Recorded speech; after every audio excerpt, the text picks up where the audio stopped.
Thank you very much, Rob, for that introduction. I am quite, I hope everybody can hear me. Yeah. I'm quite honored to be invited to come and speak to you today about artificial intelligence and operations research. Last week, it emerged that artificial intelligence was being used by crop researchers to breed crops for the changing climate. This is logical when you consider how time-consuming breeding crops is. A breeder examines which specific plants in a species are most resistant to weather phenomenon such as drought, and then crosses these plants to produce the best offspring. A process that is repeated continuously over the course of 7 years until the most optimal variety is achieved. This is really the use of the principles of natural evolution to be able to breed better crops. Later on during my presentation, I will talk about an optimization algorithm that is based on the same concept called genetic algorithm. So with a growing global population and climate change taking hold, crop breeders don't have the time to keep up with the demand. Using AI techniques, the crop breeders can rapidly assess which plants grow the fastest in a particular climate, or how to produce an optimum combination of genes given the context. Of course, when we talk about optimum combination, we actually come to the problems of optimization. And many times these optimizations are not convex, they are non-convex. And because they are non-convex, we simply do not know whether we have reached a global optimum or not. Of course, if the objective is to improve, then it doesn't really matter that much. But if the objective is to identify parameters that are critical, for example, in the health sector, then the loss of potential optimal solution can actually result in the loss of life. Simply put, this was operations research and AI in effect. As Sun Tzu put it in The Art of War, arguably the personification of operations research, victorious warriors win first and then go to war, while defeated warriors go to war first and then seek to win.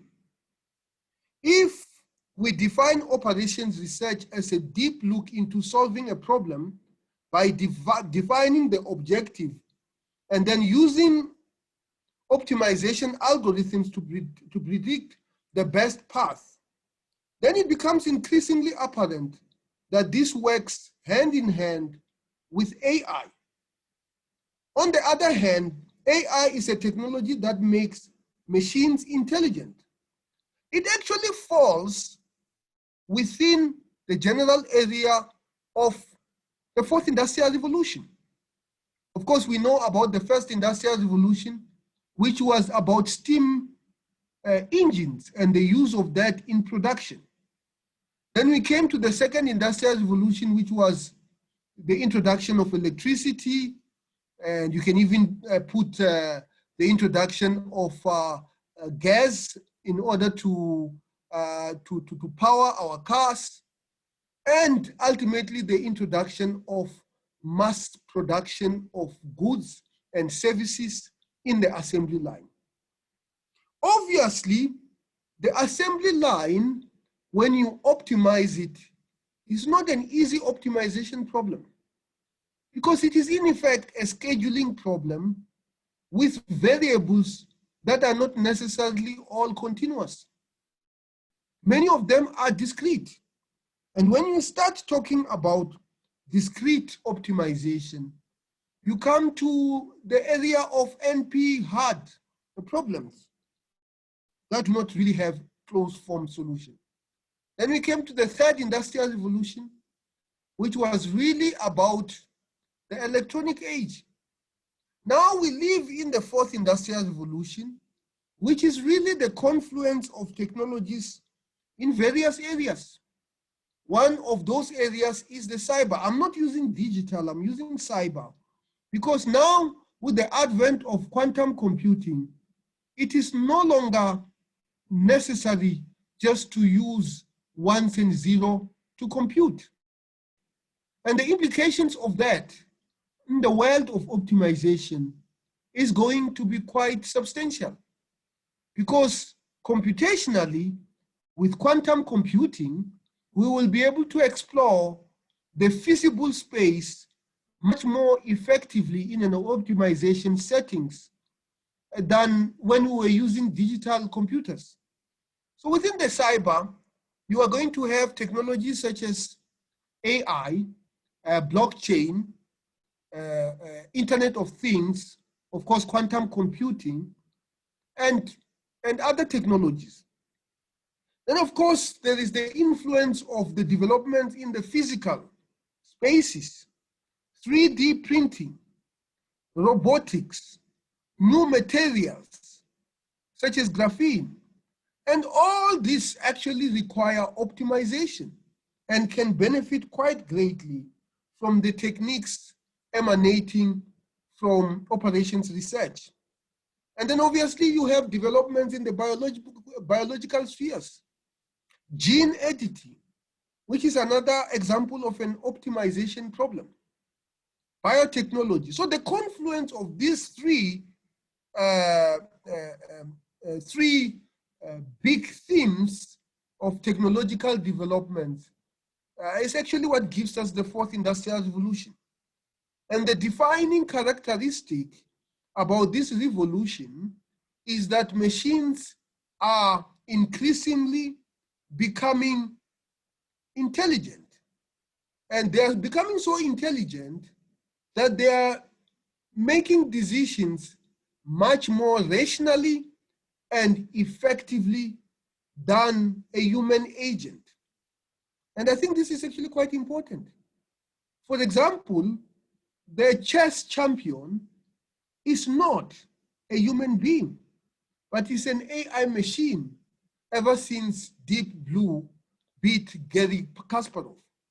And we know about AlphaGo, which was designed and implemented at Google DeepMind, which is able to defeat any human champion in a Chinese version of chess called Go, and again indicating that our ability to look for optimal solutions in high-ordered, non-linear, non-convex problems is becoming better, primarily because of our computational techniques are obviously improving.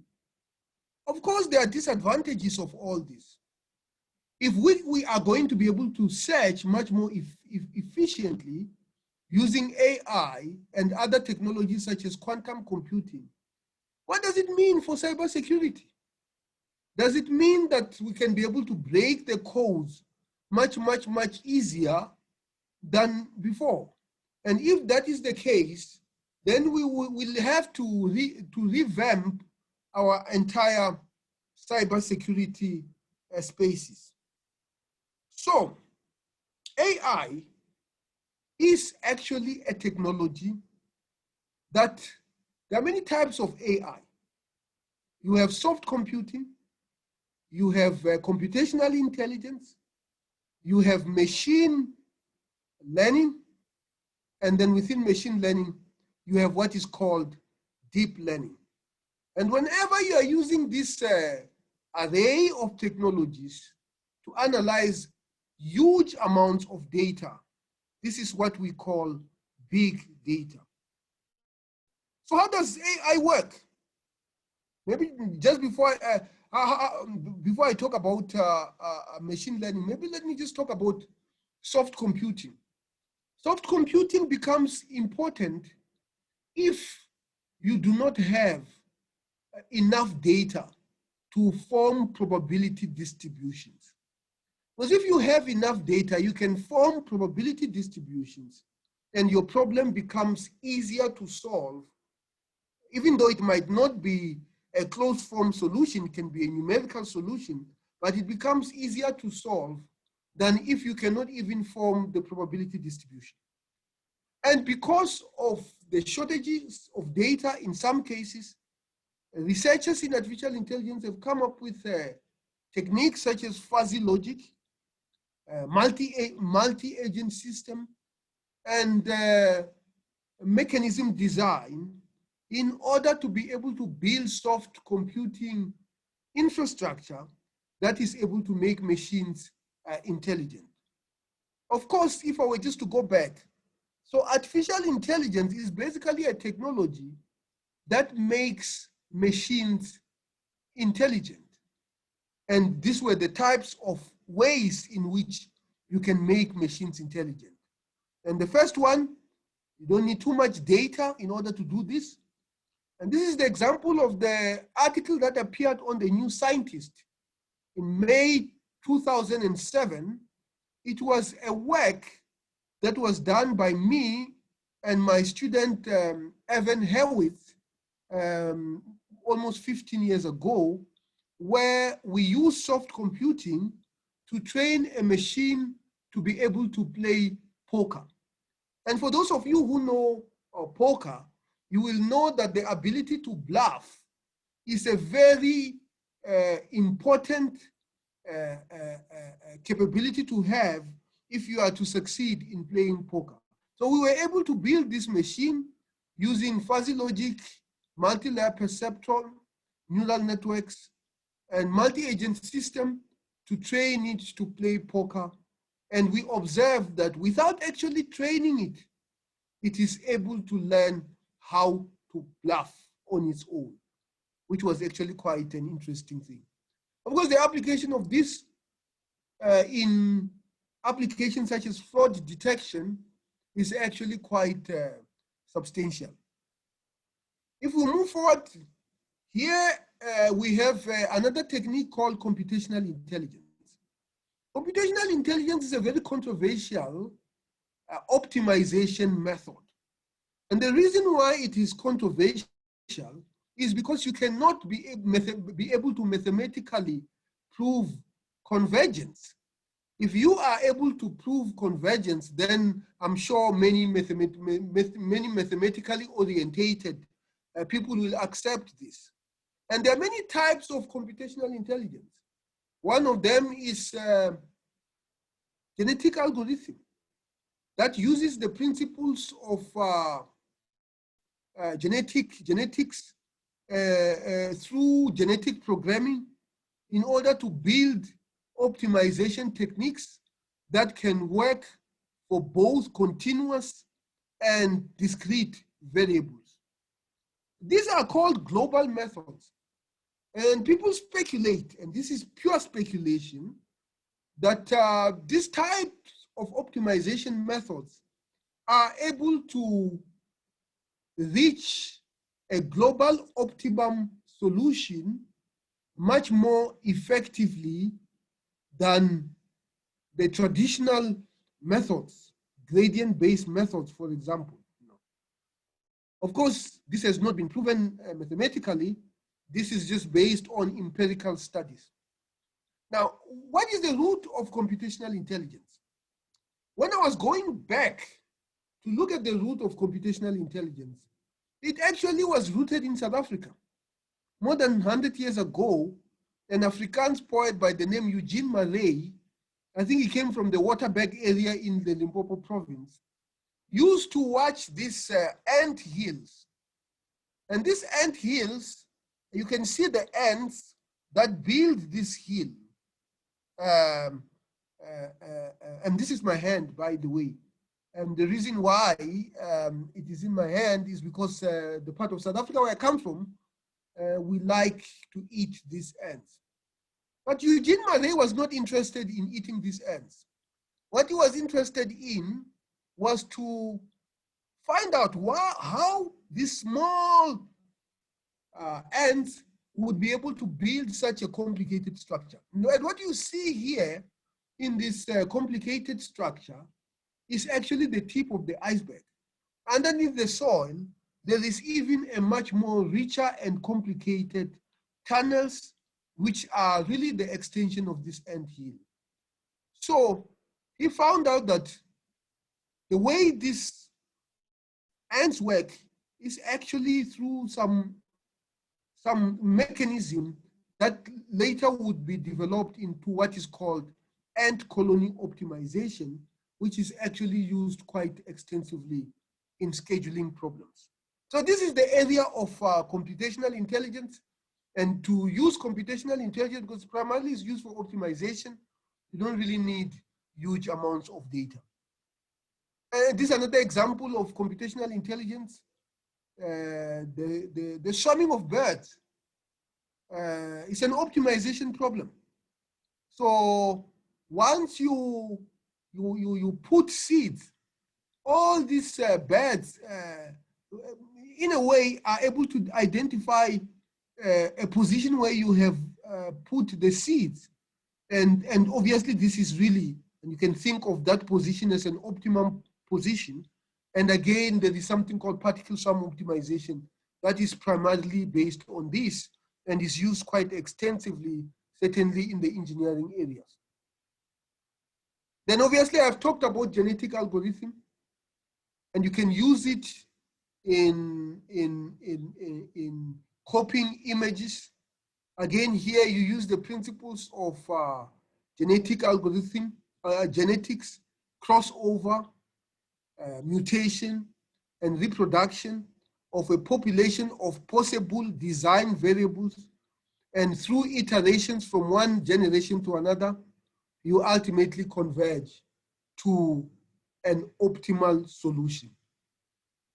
The advantages of these methods is that they do not require the calculation of gradient, because many optimizations, certainly the traditional ones, such as gradient descent or conjugate gradient methods, actually require you to know the gradient of your objective function or your cost function. Now, machine learning is the use of data and statistics to build intelligent machines. Here is an example of an input-output, and it was motivated by a biological neuron. And this is an input-output mathematical equation. And the beauty of this mathematical equation is that it can be of any complexity. And you can add complexity by choosing complex activation function in the hidden layer or in the output layer. And if it is a deep learning neural network, then you can have many hidden layers. You can have multiple. You can have another hidden layer inside. Instead of an X, it could be another activation function inside, and so on and so forth. And this is actually makes the whole neural network a powerful tool, and that is why it has been so successful in speech recognition applications and image recognition applications. I've already talked that when you have many layers, then it becomes deep learning. And one of the things that we have actually been interested in, and this is a book that we wrote quite a number of years ago, is the issue of missing data. How do you use optimization to still be able to make decisions, even in the presence of missing information? And this is what is called bounded rationality. And Herbert Simon spent quite a great deal of time actually working on this. Now, if we move forward, so all these technologies are changing every aspect of our lives. They are changing the field of economics. And I have a particular interest in economics. Firstly, the first interest is how do you do economic modeling? And there are lots of models in economics that require sophisticated modeling, such as artificial intelligence. An example of this is credit scoring in banks, where you have this huge amount of data of people and their credit history, and you are supposed to design a system which, when a customer presents himself or herself, you are able to take his demographic characteristics, his work characteristics, and be able to estimate what his credit or his credit score is. These are the sort of jobs that are done by white collar workers. These are not blue collar workers. Now, what is going to happen to those jobs? And what is happening to those jobs where a human being is less able to execute those jobs than a machine? So the whole field of economics is being changed. If we go to finance, derivative and option pricing, the famous Black-Scholes equation, it works because everybody used it. I don't think it worked because it was necessarily accurate. It was one of those things where people conform their reality to a mathematical equation, and by so doing, the mathematical equation becomes increasingly true. The issues of demand and supply. The fact that when you go to this online platform, fourth industrial revolution buying platforms, that you can use artificial intelligence to be able to synthesize the demand curve for the customer. Very, very important. So the whole of economics, the whole modeling, whether it is forecasting, whether it is decision making, is being increasingly replaced by artificial intelligent machines. Then there is the other aspect of these machines that is changing. And I did this work with Evan Hurwitz, who was my master's student at Wits and my PhD student here at the University of Johannesburg. Now he works for Standard & Poor's in London. And what we were saying with Evan is, how does artificial intelligence change the theories of economics? I've already talked about demand and supply. Bounded rationality, limited rationality, because we simply do not have all the information. And even if we have all the information, we do not have the processing power to be able to make sense of all the information. What happens when we migrate that decision making from a human being to a machine? Decision making, the feasible bounds of rational decision making actually expand. It expands because the technology that you are deploying makes it more possible for you to make rational decisions. Of course, when I use words like more possible, now I am using statistics. And obviously, for us to adequately understand the influence of these technologies, we have to understand the statistics of it. Mechanism design. Mechanism design is a field where quite a number of people won Nobel Prizes. And one of the people who won Nobel Prize in this area, and he happens to be the oldest person ever to win a Nobel Prize, was Leonard Hurwitz. Of course, when we were talking about Leonard Hurwitz in our book, we had to make sure that they do not confuse Leonard with Evan, who was the co-author of the book. But mechanism design is almost like game theory. In game theory, you have players, you have rules, and then you let the players interact until they reach some equilibrium. Normally it's a Nash equilibrium, and you study the behavior of the equilibrium point. That is game theory. Mechanism design, which to me sounds very much like an engineering problem, you want a particular Nash equilibrium, you have the players, all you need is to design the rules so that you are able to do that. And this whole field of mechanism design was used in the United States for market design of the kidney exchange market, where it's a matching problem, where the donor might not necessarily be compatible with the person the donor wants to donate a kidney, and therefore a market had to be designed. And it's not a demand and supply market in a commercial sense, because money is not involved in the kidney exchange market. So that's basically what happens. And once you infuse artificial intelligence to this, then you end up with a better market that is designed. It's an example of the work that I did with Evan, information asymmetry. That is the work that was done by Stiglitz and Akerlof. In fact, Akerlof wrote a very interesting paper called The Markets of Lemon, The Market of Lemons, which was a 3-page paper, and that ultimately won him a Nobel Prize. So what happens here is that if you have a market where he uses 2 car salesmen, one sells good cars, another one sells bad cars. And because of information asymmetry, the customers do not know which is a good market and which is a bad market. And the conclusion that they reached was that in a situation like that, if there is information asymmetry, then the good car salesman always gets out of business. And the reason for that is because a good car salesman is less likely to give a discount than a bad car salesman.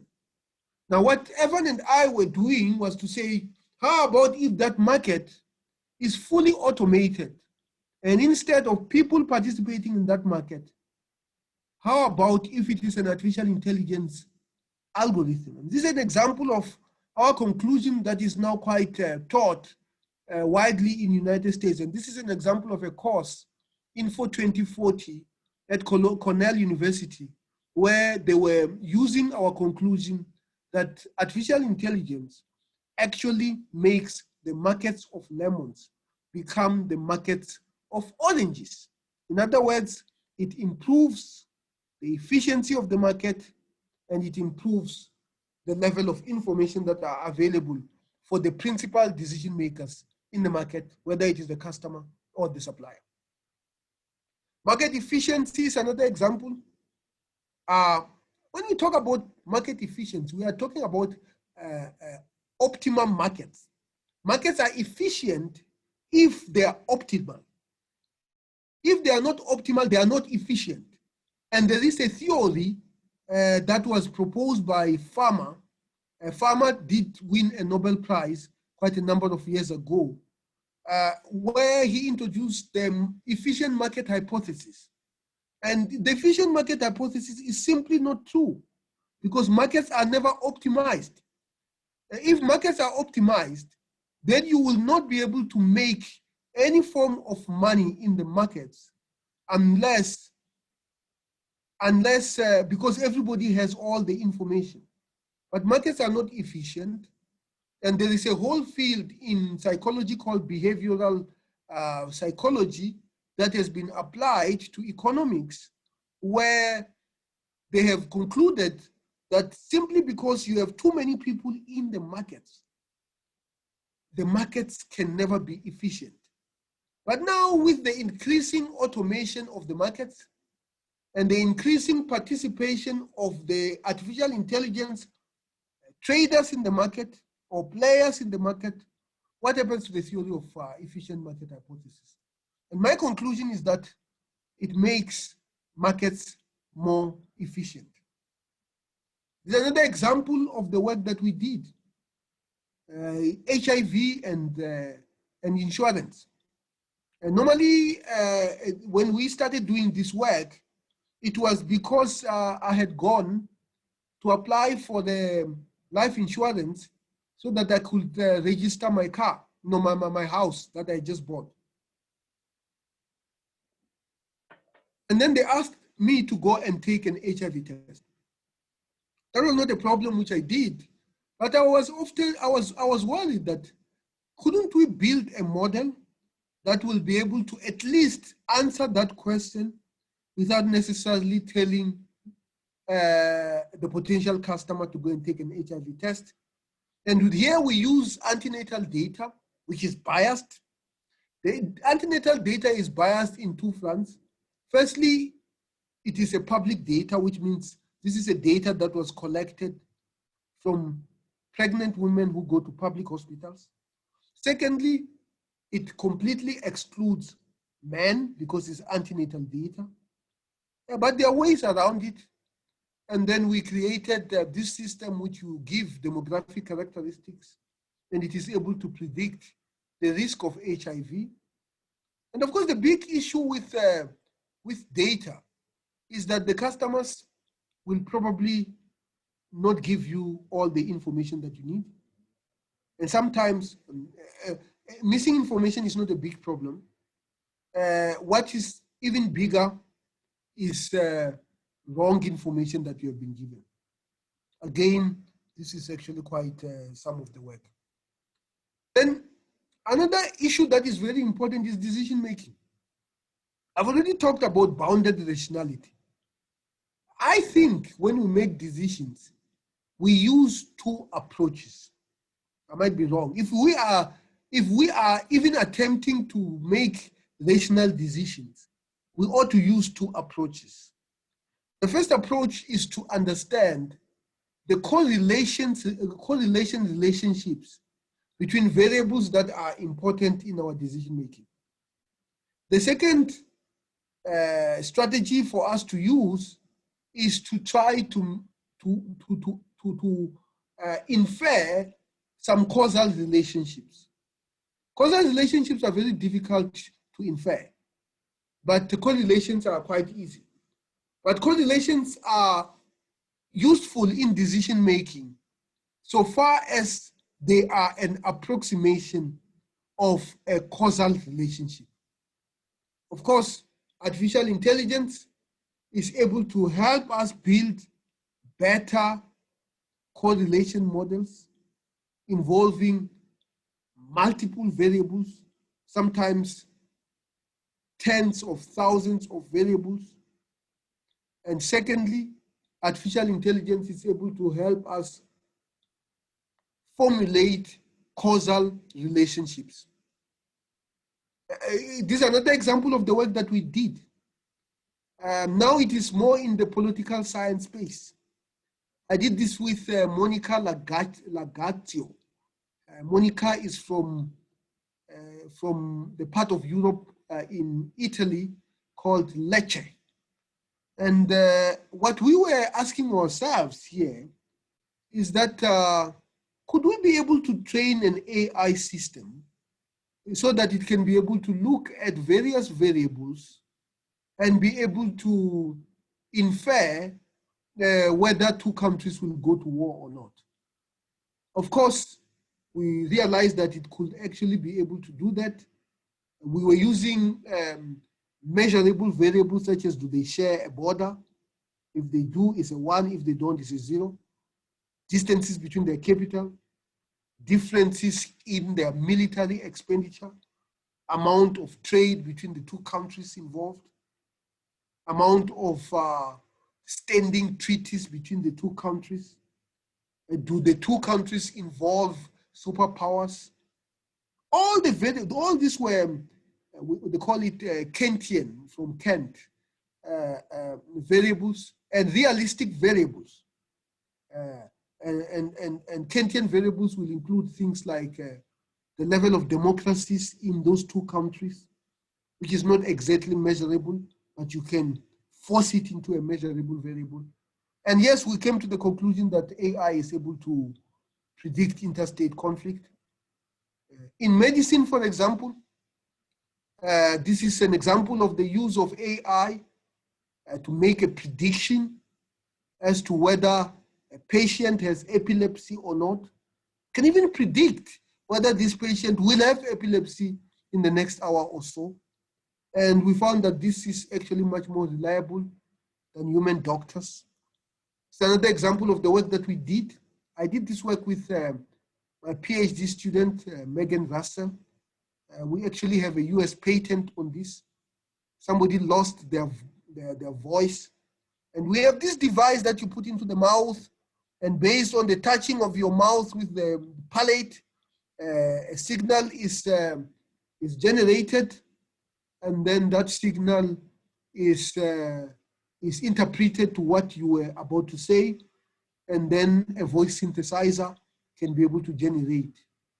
And now with the new AI system called generative adversarial network, it can actually be able to synthesize the voice which is as close to your normal voice as possible. In a way, if this technology was available when Stephen Hawking's his health was deteriorating, we would have created a system where he would be able to speak with his own voice instead of him speaking with an American accent as he did, simply because the devices that he was using were created in North America. Again, radiology, looking at the images of the lung and then evaluating whether there is pulmonary embolism or not.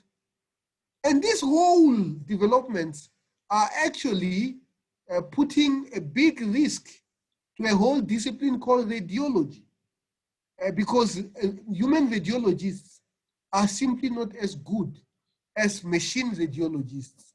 And this will have quite a significant impact in that aspect of our health sector. Again, in engineering, we can use this to monitor the integrity of structures. Here we are using vibration data to be able to do that. This is an example of a bridge in Sandton that collapsed few years back, and people died.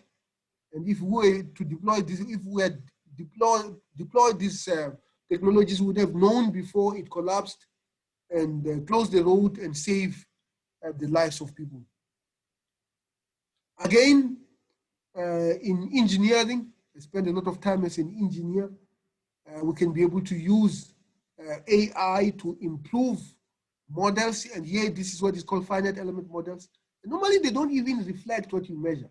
So now here, we build an objective function, and the objective is to make your model reflect as much as possible the data that was observed through your experiment. And this is another work that I did with my student, Dan Golding. Dan Golding now works in London for Discovery. And this is a system called a triage. In a hospital, normally in casualty, you have all these people who come. Some of them were in horrible accidents, and what needs to happen here is to schedule who is going to be seen first, second, third, fourth, and it's not a first come first serve, because simply because it does not make any sense to help somebody who comes first with a minor injury, while there is somebody who came last. But if you don't attend to that person is going to die in the next hour. So it's called a triage. The military had this system, when you had limited number of doctors, and he has to decide who to save and who to allow to die. So here is a system that we designed with my student. And here we use genetic algorithm for optimization and so on and so forth.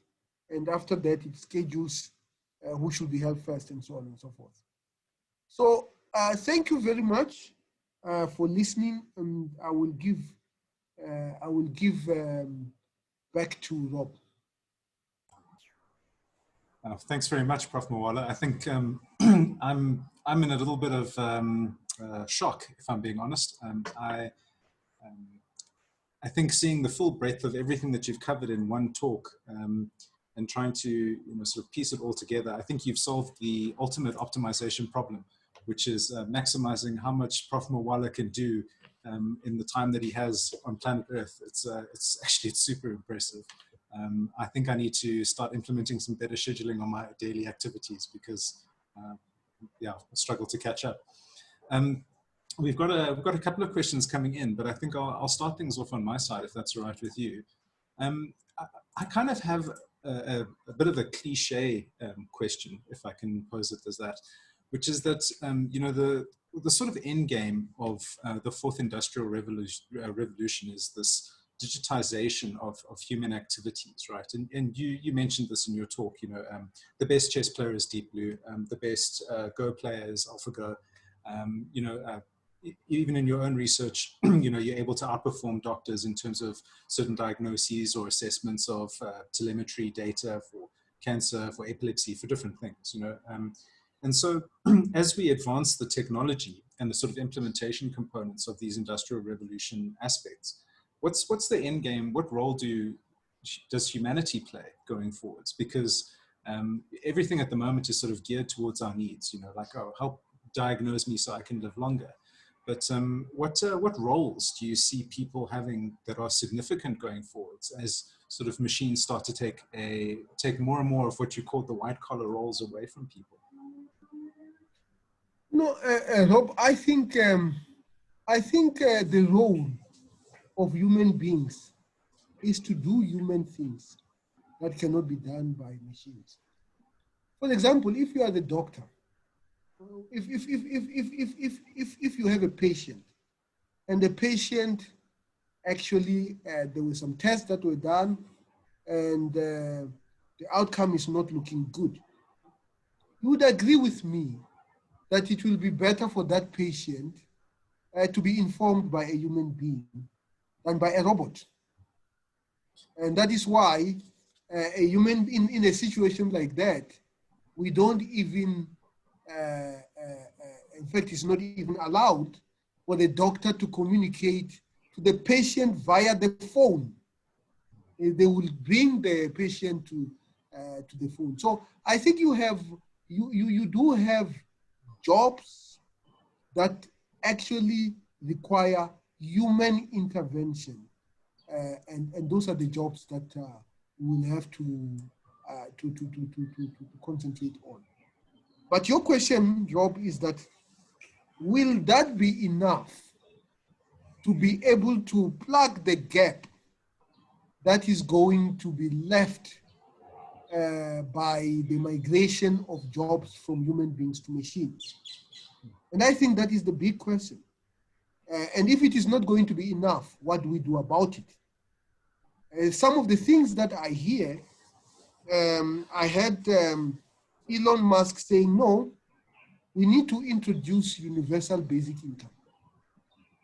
And there are problems with that. The reality is that automation will result in lesser taxes being collected by revenue services. Because the whole group of people who used to pay personal tax will no longer be doing so. Bill Gates says, no, in that situation, we have to start taxing robots. Of course, we know that what is robotic is not straightforward. The impression in our minds is that a robot is some humanoid. And many robots are not even humanoid. And I will even say that the product of Bill Gates, Microsoft Word, has robotic features. That spell check and grammar check and even autosave are actually robotic features. So how do you tax those functionalities? So I think, I guess what I'm trying to say, and then lastly, we know that once people are removed from the workplaces, the consequences of that will be the fall in the aggregate demand. And if the aggregate demand falls, then ultimately the aggregate supply will have to fall. And if that is going to be the case, what does it mean for our whole economic system that is based on production and selling whatever has been produced and customers buying what has been produced through the principles of demand and supply. Thank you. Oh, no, thank you, Prof. Mola. I think that's probably the best answer I've heard so far to that question. It's one I ask, unfortunately, too often. But I think, yeah, your answer's spot on. There's something about the economic model that facilitates with that gap. It's the world as we know it has to change in some kind of functional way. I'm just going to run through some of the questions from our attendees.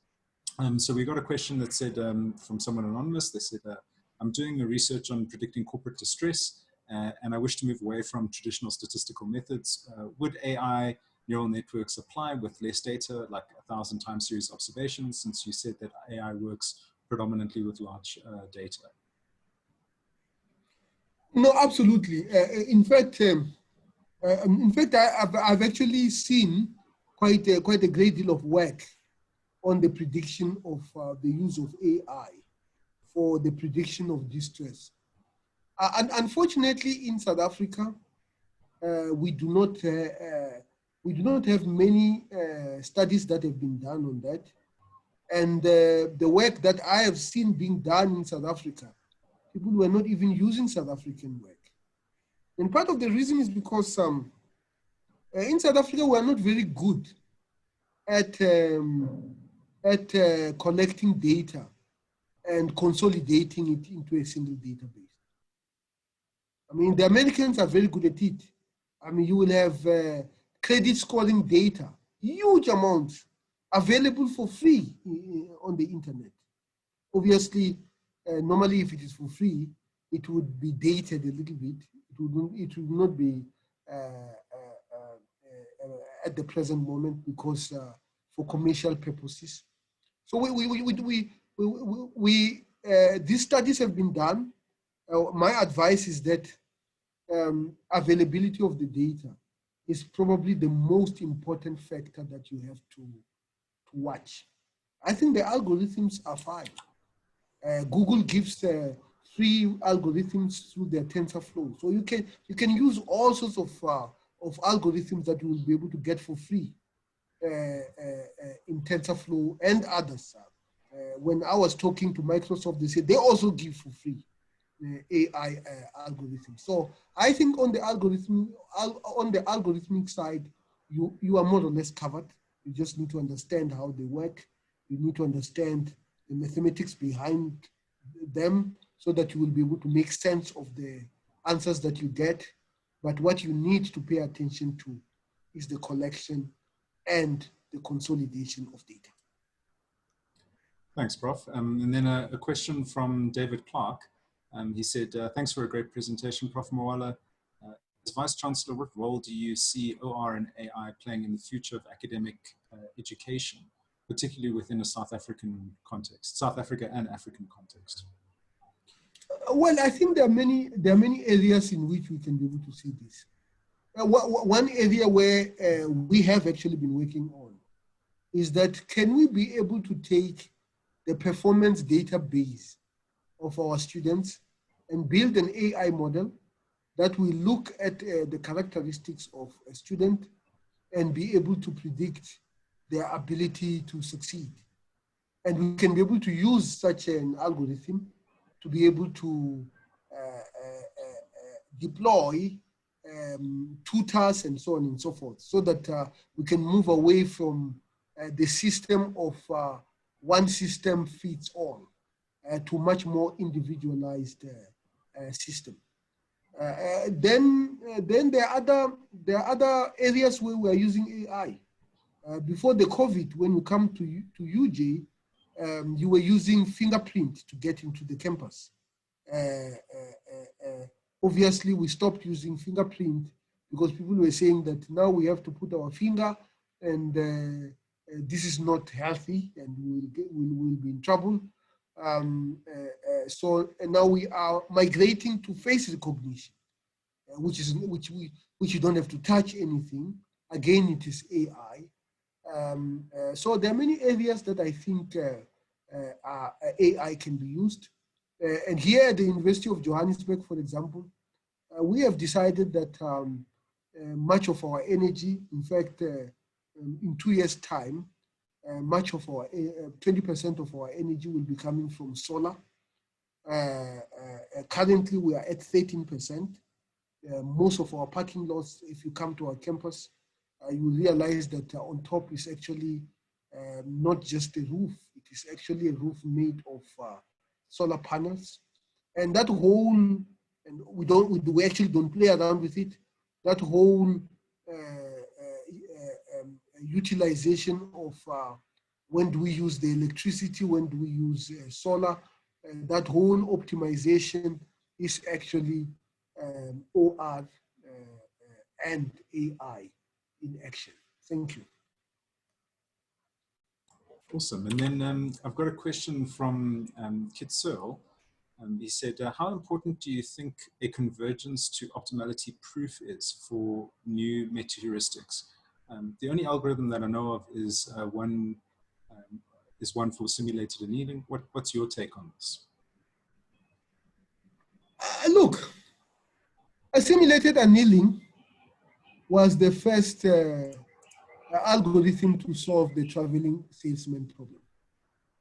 I think it was Kirkpatrick who came up with the algorithm in 1983. And of all those heuristic optimization methods, the one that is acceptable is simulated annealing. And part of the reason is because it is based on statistical mechanics. Originally, simulated annealing was invented by physicists in order to solve the icing problem. So in terms of acceptability, I think simulated annealing is actually the best bet. Now, if we were to move to something like genetic algorithm or particle sum optimization, I think the big problem there is that you have too many parameters that you have to tune. You will have your design variables, then you have to decide what is the size of your population. That is not exact science. Then each operator, let's say crossover, you have to decide the probability of your crossover. I still don't know a mathematical approach to designing that. And then if you go to reproduction, the probability of reproduction, if you go to mutation, even though it is going to be of lower probability than for crossover. Again, so there's too many parameters that are arbitrary. And I think that just complicates our ability to be able to prove convergence. I mean, that's just my theory. It's not based on any deep mathematical analysis, but it just makes the whole point of proving important. But now, I'm reminded of George Box. George Box was a famous British statistician. And George Box is known for coining the expression, all models are wrong, but some are useful. All models are wrong because they are models. They are an approximation of reality. They are not reality themselves, but they are useful. Now, if I were to contextualize that into heuristic optimization methods, is that heuristic optimization methods are, no, we can't prove that they are right, but they're useful. And we have seen how they can be able to solve, complex optimization problems. Can we be able to establish whether the solutions they have gotten is a global optimum solution? No, if it is non-convex, no, we can't. But if we are employing it in a supply chain system, and after we have employed those methods, we get a better solution than before, then certainly those heuristic optimization methods are actually useful. I know I have not really answered the question, but I think I have given a useful answer. Thanks. I'm not sure that question has a complete answer, Prof. Marla, so don't worry too much. We've got one other question. Sorry, has been up probably since about 15 minutes into the presentation. I just wanted to check if you still had a question. Can we unmute you? And oh, no, your hand has gone down. Okay, cool. So I think that's yeah. We can probably wrap it up at that point, Prof. Moala. I think this has been a really interesting talk and very special for us. And I think if there was an audience of people here that will be clapping right now, unfortunately they're not, but it was a very, very good talk. Thank you very much for your time. Thank you very much. Thank you, Gemma. Thank you. Cool. So just heading back to the program then, for everyone else, we're going to take a quick break now, which is going to be about 15 minutes, just to give you an opportunity to stretch your legs, make a coffee, prep for the next session. And then we'll be starting again promptly at about 1:15. So hope to see you all then. Thanks.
that.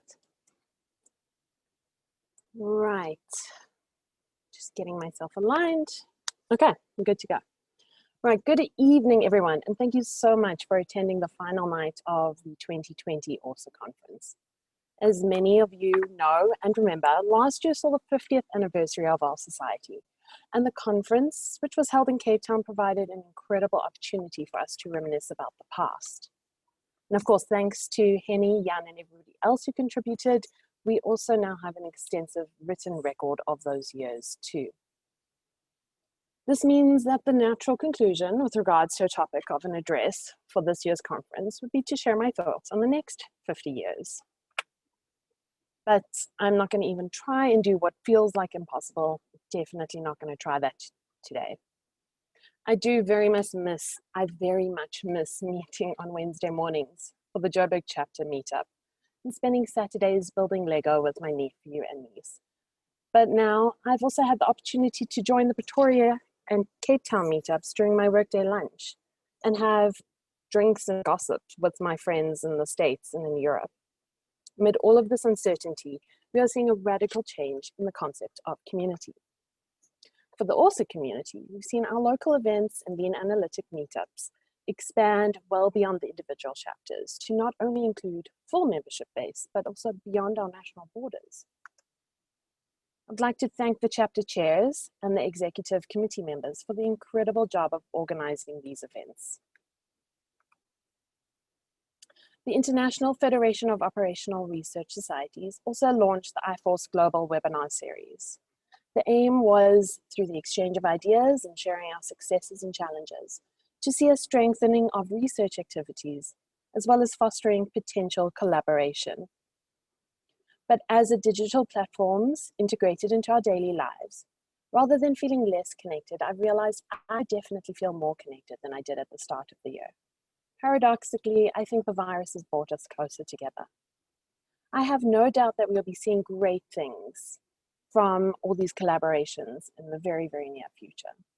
But now the question is,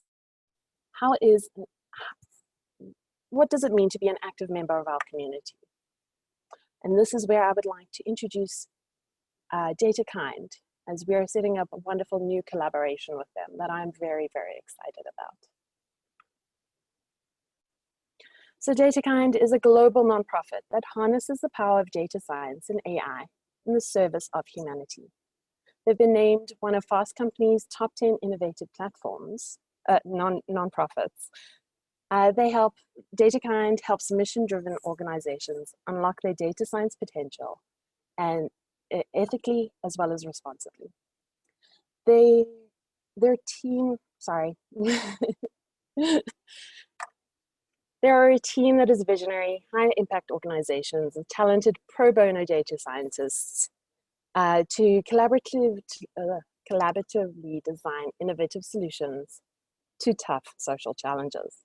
Their experts hail from places like Google Brain and Netflix. They help organizations reduce costs, automate systems, embrace predictive analytics, and become more efficient and effective overall. They have grown to a community of 18,000 change makers by placing special emphasis on maximizing the experiences for volunteers.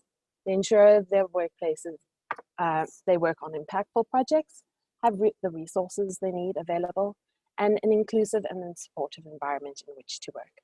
I would love to introduce Tali and Michael to tell us more and to answer all of your questions. Great, thank you, Jim.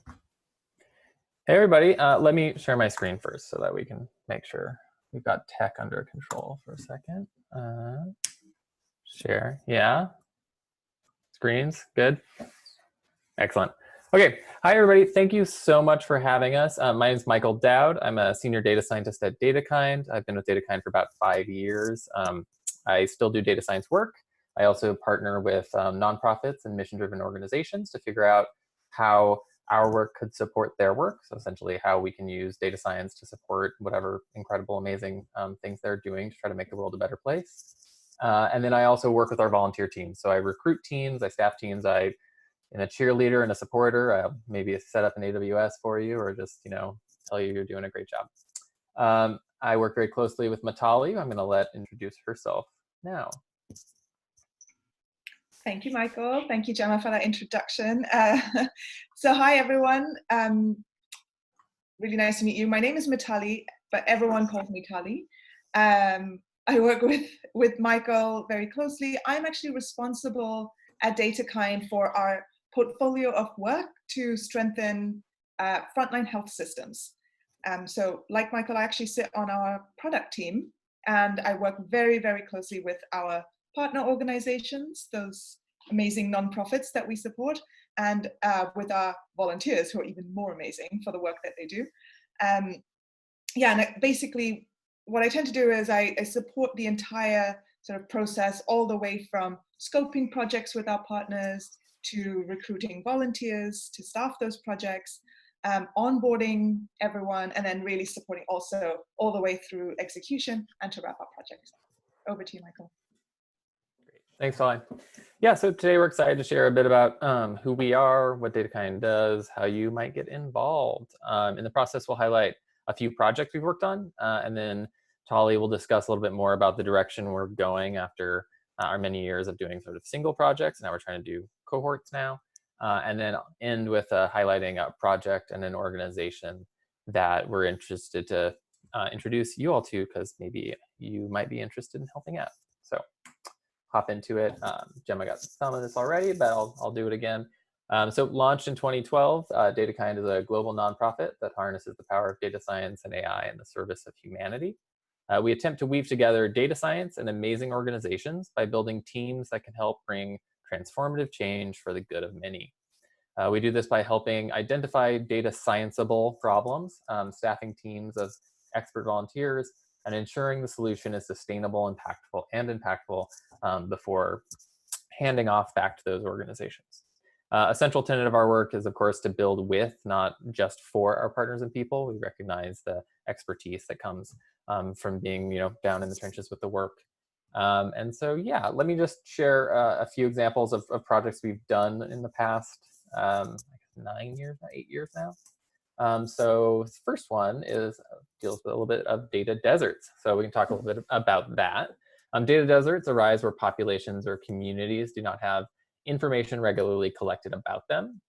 Now that's a challenge for us as like researchers or data scientists, or as like a social actor when you just want to know more and figure out how to deploy resources. But really it's an even deeper issue, because it isn't just like a data gap for us. But when a group is underrepresented in data, they miss out on opportunities. So examples where this could happen would be, pregnant women in rural areas won't be able to receive information or notifications if there was an outbreak of something like Zika, something specific. Rural groups will not be represented in new policies because their voices can't be heard during public polling when the policies are being formed. Or, crowdsourced reporting on corruption may miss important voices and experiences because we haven't been able to reach them. So this was something we and our partner wanted to address, and this partner was Vodo Mobile. So the way Vodo is trying to address this is by using mobile phones, and they call or text people using the local language, ask questions via interactive surveys, and this data is collected anonymously, protecting people's privacy, though retaining a bit of demographic data, and then also metadata, things like that. So what Vodo is trying to do is address gaps within their data for a specific population, and that population was rural women. So Vodo passed over to DataKind multiple data sets that contain data from 11 countries, 14 surveys, contained things like time of the survey, survey language, length, age of the respondent, location data, stuff like that. And they wanted to know, using this data, is there a better way to reach out to those rural women to get greater response rates? So really what it comes down to is like, we have a population we're interested in, can we get them to respond more? Can we figure out what drives like response versus non-response? So how can we help an organization sort of achieve their goals and help them remove like their portion of the data desert, even though they're already pursuing destroying it more broadly? Well, we could just jump right into modeling, but just build a classification model, identify the characteristics that are most aligned with somebody responding or not, and then build like an intervention plan. But I think, as we all know, of anyone who's ever dealt with data, you don't generally just jump right into that model, and often there's a lot of value that's derived from the sort of interim steps. So we have to start with that data. And per usual, this data had some issues. Our first deliverable was reporting on data anomalies and ways to flag that data as the responses came in. So some reporting as we go, which is always super valuable. This allows them to make strategic changes to reduce data issues and supports all sorts of things across the organization, like reporting and analytic efforts. So you can improve the quality of data that's coming in, you can catch errors, you can figure out what's going on, and then that helps everything down the line and really creates more opportunities. So now we'd address some of the data quality. What about data quantity, sort of both in terms of how long and how wide? So we actually had a lot of observations, which is great, but we learned from talking with our partners and trying to understand what data might help identify if somebody is responding or not. We identified additional data that we suggested they collect. So we made recommendations. I think we also sourced some additional data we could join in. So second step was actually to sort of augment, provide recommendations, things like that. Third one was streamlining the data architecture. So we also streamlined their process for importing, joining, and updating the database structure, all that stuff that doesn't seem that much fun, but actually, again, has huge impact. And then, yes, we did finally build an ML model. It was pretty good, but I think the main impact here is that actually a lot of this other stuff happened. So each of these tools helped our partners to ensure their resources are applied more efficiently to better achieve their theory of change and to ensure that they reach more people. So this is an example of one project where a lot of the work came down to sort of, I would say, quote unquote, basic data analysis and engineering. We had high hopes for a big model, but I think that the big gains were actually in sort of the infrastructure and insight piece, starting down that road. And that is often what can be a very important project with organizations such as this, especially ones that have data, ones that want to harness it and know what they want to do with it, and they're sort of committed to being data driven. So, sometimes we're doing projects where we're helping along a data journey. That's one project, something a little different. Another example of a problem a data core project has attempted to address is crop disease in Ethiopia. So wheat is an important crop in Ethiopia, and a good environment for wheat, unfortunately, is also a favorable environment for wheat rust, which is a fungal disease that can devastate crops. In 2010, Ethiopia experienced the largest yellow rust epidemic in recent history, with over 600,000 hectares of wheat affected, and an estimated $3.2 million US in fungicides having to be purchased. So you're having a big impact on the crop, you're having big costs, nationally, so big problem. Ethiopia is also plagued by a localized stem rust epidemic where farmers, if they have a bad outbreak, can actually suffer complete losses as well. So working together with the Gates Foundation and a volunteer team of data scientists, I think from Google Brain and from some other places, we attempted to detect and track rust more quickly, more comprehensively, and potentially more cheaply by using remote sensing data, satellite imagery from, I think, Planet Labs, survey data, and other sources to create predictive models to help visualize and combat the spread of plant disease. As shown in these examples, the team developed an algorithm that's able to identify the location first of farmland based on satellite imagery, and then they were able to distinguish severe wheat rust from healthy wheat due to differences in color. And I think actually at the time, the highest performing model came out to be almost like a yellow predictor. We had UNets and deep nets and stuff, but it ended up actually being a fairly simple model that was focusing more on color. But again, this is a couple of years ago, and deep learning has advanced a lot, so today it might be a little different. But our models were able to identify rust with over 80% accuracy, so the ability to detect rust with high but imperfect accuracy provides information for partners to make decisions to, say, send community workers to check on high potential risk areas, rather than relying on surveys or word of mouth, or just sort of hoping you'll find out sooner rather than later. Last project I'll talk about hits, I think, a little closer to home to the context of your exciting conference today, which is operations research. Our attempt at an operations research project as data scientists. So this is a project we did with an organization in Haiti called Soil. Soil Haiti is a nonprofit working in mostly Cap-Haitian whose mission is dignified sanitation. And so essentially what they're doing is providing container-based toilet systems to those who do not have sort of standard, plumbing or access to toilets. And so what they do is they provide a container-based toilet, They'll collect it, once or twice a week, swap it out for a clean container-based toilet, and then they also collect that waste and convert it into clean, reusable soil, like actual soil, at the waste transfer station. And so Haiti also has a sort of general soil degradation issue, and so there's a nice sort of holistic cycle here that happens with this organization. And then you may ask, like, why is this important? Does everybody have access to a toilet? Actually, 36% of the global population lacks access to a toilet, contributing to health and environmental issues such as, cholera, for example. And Soil is one organization like this.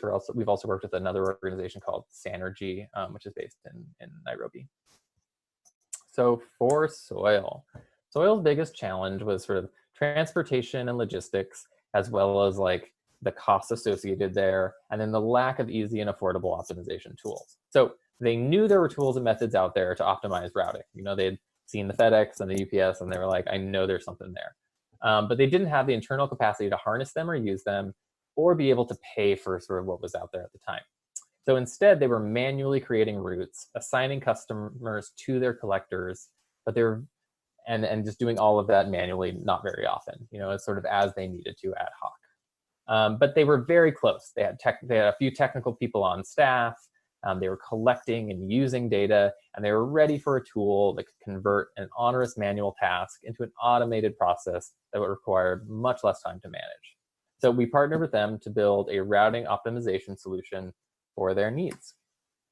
Here's a little bit about data and workflow. So on the right, we've got a map of Cap Haitian. Blue dots are customers. I think there's about 1,200 to 1,500 customers.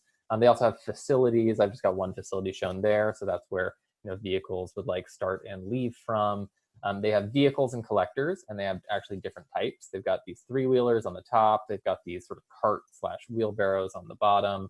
Each of these has different capacities. They have different speeds. They have different rules of the road. You can do a little bit like whatever you want in the wheelbarrow. The 3-wheeler's got a few more restrictions, but not a whole lot. And then we also had map data. So network data we took from OSM that was identified by Soil Haiti as being the sort of most accurate representation of the road network there. By no means perfect, but generally pretty good. And also a good tool because Soil was very active about updating the OSM. So if they knew a road wasn't there, they would add that in. So what we needed to do was figure out how to visit all of the customers efficiently with the vehicles available while respecting the capacities of the vehicles as well as the total customer demand. So sounds like this problem is a capacitated vehicle routing problem, which is how we modeled it. And then you just get a flow diagram that I'm going to talk about for 3 slides, and then we'll switch out. But anyway, so we built this infrastructure, a team of volunteer data scientists. We had some operations research specialists. We had data engineers, a software developer, et cetera. Spent about 6 months creating a tool for Soil to use. We can split up the infrastructure into sort of 3 main parts: the data preparation, modeling and output, modeling and optimization, and then the visualization, or maybe a better term is like how to consume, the output of the model. For data prep, we consume customer data, inputted as a Excel file, vehicle data, and then we harness the OSM and OpenStreetMap routing engine to create time and travel distance matrices, and then whatever sort of metadata we need to grab. So there's some stuff we want to display on a map down the line. We grab all of that early on. We also have things like facilities and stuff like that. Then we code up the problem in OR tools and Python to run the whole thing. That's my very short description of a very complicated process that I'm sure many of you know even more than I. I've already been getting a little schooled from Robert on all the intricacies of OR tools, the guts that maybe I didn't even ever want to know about, but are pretty fascinating. And then team worked on generating output HTML maps that Soil could provide the collectors and use for sort of internal review as well. So admin level stuff.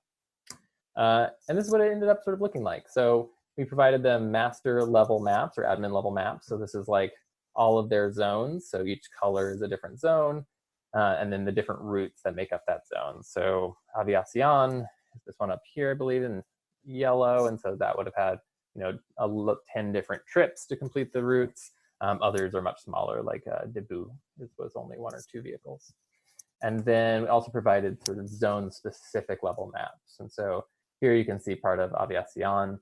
and its sort of different routes and the routing there. And so these were what they could hand off to collectors just to study and learn what was going on and to see the sequence of customers and stuff like that. So yeah, so since sharing this with Soil last year, they've actually been they used it fairly regularly, and then with the coming on of the pandemic and sort of worry about having drivers that could possibly get sick and not remember their routes and things like that, they actually have moved to figure out a way to take the output of this tool and feed it into another app called TerraWorks to provide turn-by-turn directions on the phone. And so now they're actually running this tool daily.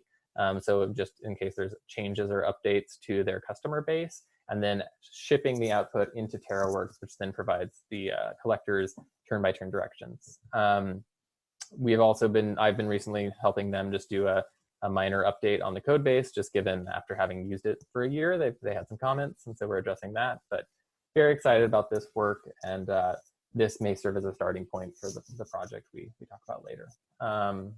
And so yeah, that is a sampling of projects. I think the last thing I'll say before I hand off to Tali is that, you know, we're only able to do these kind of projects because of our global network. So we have 5 chapters, 20,000 community members worldwide in 98 countries, and actively trying to grow that. And we've delivered more than 35 million in pro bono data science services to social change organizations worldwide. But, and this is where Tali is going to jump in, is we know individual projects are not enough. And to that end, we've been starting to approach full communities of work through a model called impact practices. And we're introducing that today because it's an important part of where we're going in the future, but also because the project I'll introduce at the end is part of an impact practice. So, Tali. Thank you, Michael. Right, so as Michael was saying, after a number of years of doing those one-off projects of DataKind, in fact, I think we've done over 300 of those. We've really started to observe similar opportunities and shared pain points across several social change organizations. You know, frequently actually among entities that are within a sector. We also recognize that to really solve these problems, the systemic problems, right, and really solve them at scale, the entities like governments, nonprofit organizations, social enterprises, the lot actually really need to work in concert. And they need to be able to not only share data, but also share solutions. So the question before us was, how might we use data science and machine learning to not just solve those individual or bespoke needs, but really to support entire sector level problems? And I think that's actually at the heart of our collaborative model of data science innovation that we refer to as Michael said, impact practices. The idea is twofold. Firstly, we believe that multiple data science projects within the same issue area, like just take food security, for instance, could make dramatically more progress for that sector than a set of disconnected projects. And secondly, we want to target a common data science capacity boost with the aim of generating solutions for multiple partners and really, you know, to potentially support that sector-wide systems change. Next slide, please, Michael. Thank you. Well, we've identified an issue area for our first impact practice, and that's applying data science to strengthen frontline health systems. And I won't go into like how we came to that decision. Happy to chat about it later if anyone likes. But essentially, once we've done that, we really had to spend a lot of time to actually identify data scienceable problems in this space. In building and executing these, you know, dozens of data for good projects, hundreds at this point, but like Michael said, we have chapters around the world who have all contributed to this. We found that actually there are 6 components that are necessary for identifying those, you know, turnkey data scienceable problems. This is even more true as we look to bring a solution to a sector rather than to an individual actor. We look for problems that represent those shared pain points. And we do that really through discussions with subject matter experts. Michael mentioned that he's been chatting to Robert quite a bit. We're learning that way. We speak to social actors, you know, all those different entities that are in this space. we definitely need trailblazing funders as well. They're absolutely key to helping us diffuse the risk of developing new solutions. They're essential to platforming solutions, and they do help us create pathways to scaling those solutions as well. And of course, for globally valuable solutions, they're built on data, so we definitely need that, and by teams of expert data scientists and other technical expertise as well. So it really takes all of these components to achieve success. In the frontline health systems impact practice, to identify those data scienceable problems, we had over 50 conversations, that's in person, more than 100 if you include like emails and other interactions. We've attended multiple conferences, and really we reflected on our experience from previous projects in the space, those one-off projects. When we synthesized all of that, we actually found that many, many organizations are first and foremost just having, having just data in a digital format was a huge pain point. Many others struggled with trusting the quality of their digital data. And that actually led to, limitations of its utility, and that led to many other negative consequences. We also found a very large group of frontline health organizations at the cusp of, if you like, a digital transformation. They were looking actually to increase the use of digital data for things like reducing their costs, or for automating systems, or embracing predictive analytics. So all of these types of solutions, from the more data infrastructure side of things to the more frontier applications of data science, machine learning, and AI, are all important for that sector level impact. And that, well, DataKind has expertise and experience in all these sorts of problems.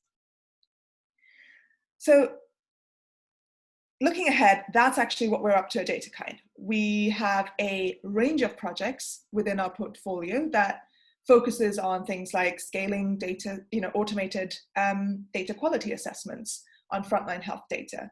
We're working to actually create digital data off of paper-based forms. We're testing the use of predictive analytics to reduce delays in the provision of timely and appropriate care. And we're also looking to drive increased efficiencies in the service delivery of frontline healthcare. Before I move on to talking about some of our projects, Michael, if you could get to the next slide. I just want to touch on the way we and our expert volunteer teams actually execute on our projects. We work hand in hand with our partners, who are ultimately the experts in their field. We also don't really come in with a data science technique foreplanned. It's really important that we meet our organizations and our partners where they are. And that, what I mean by that is, we consider the solution that is likely to actually be adopted and sustained by our partner and used in an ethical and equitable way. It's all part of our scoping process as well. So, Michael, next slide, please. And I think one of the things is that we've kicked off this first impact practice, and we are definitely, learning and refining as we go. These are some of the lessons we've learned so far in this process, but by partnering with really dynamic frontline health organizations, like we have Jack Rhonda Health in there, Medic Mobile, and actually Riders for Health, and that's what we'd like to tell you about now. We're learning a lot about building systems level data science solutions. Over to you, Michael.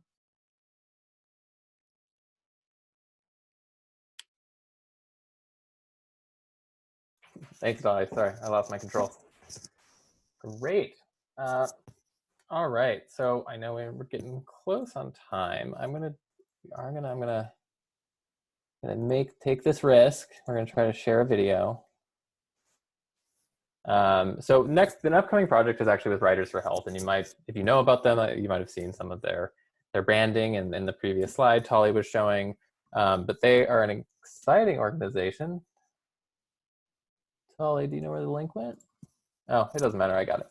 They're an exciting organization that we've already done one project with, and we're doing another project with, and that's actually the project that we're introducing to you all today, because you guys have local expertise. It's a project with the health ministry in Lesotho. But I think, let me try to share our screen sharing, a video that we developed to highlight some of the work we're doing together. Well, there's a very big problem in Africa in healthcare delivery, not really with vaccines and certainly not with expertise in healthcare, but in getting to the villages, to the distant places. If you're not reaching people, not reaching children to do immunization, then you can't immunize them. So it's a big problem, and that's what Riders addresses. Riders has developed systems to run and manage vehicles so that they never break down. And in so doing, we're reaching over 25 million people with the healthcare that they so desperately need. Building on over 30 years of award-winning fleet management for health in Africa, Riders has partnered with data science experts DataKind to build a health campaign optimization tool. DataKind will bring its expertise and experience in harnessing the power of data science and AI to enhance riders' resource capacity planning processes so we can maximise coverage, improve efficiency and effectiveness to strengthen the national health campaigns to the most underserved in the community, especially at the last mile. The tool will also support the management of the vehicles to ensure zero breakdowns through data-driven maintenance schedules and replacement parts availability. So you save time, you can do more work in the field, you can have more time with your community, and that really helps a lot. We're able to measure the impact of the work that we do and also to ensure that it's relevant towards achieving goals for health. We need to really be moving fast and be making decisions quick. It will help us a lot because we'll be able to save a lot of lives, because if we do it later, it might be too late for some people. We don't reach people, children, adults, women in threatening labor, everybody. There is a very serious danger that people will die. And now we have something that's going to be available to people across the globe, and it will have a huge impact in that way, much bigger than people realize.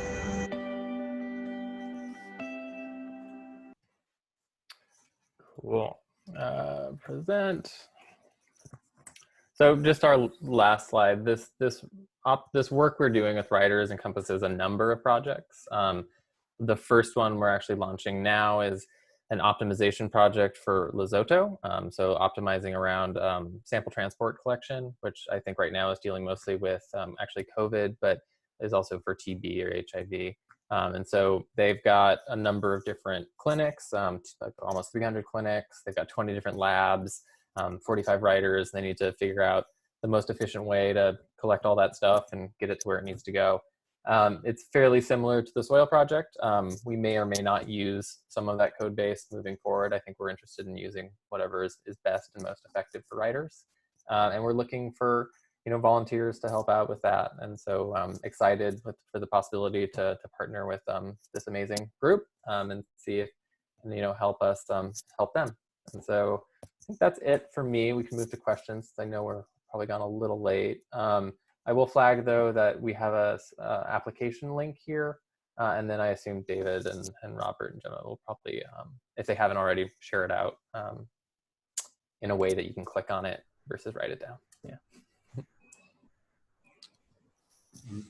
Thanks so much, Michael. I think, yeah, if it's, this is kind of everyone's cue. If you've got any questions for Michael or Tali, this is the time to put your hand up or swing in the Q&A. I mean, I just to give everyone an opportunity to type out a question or two.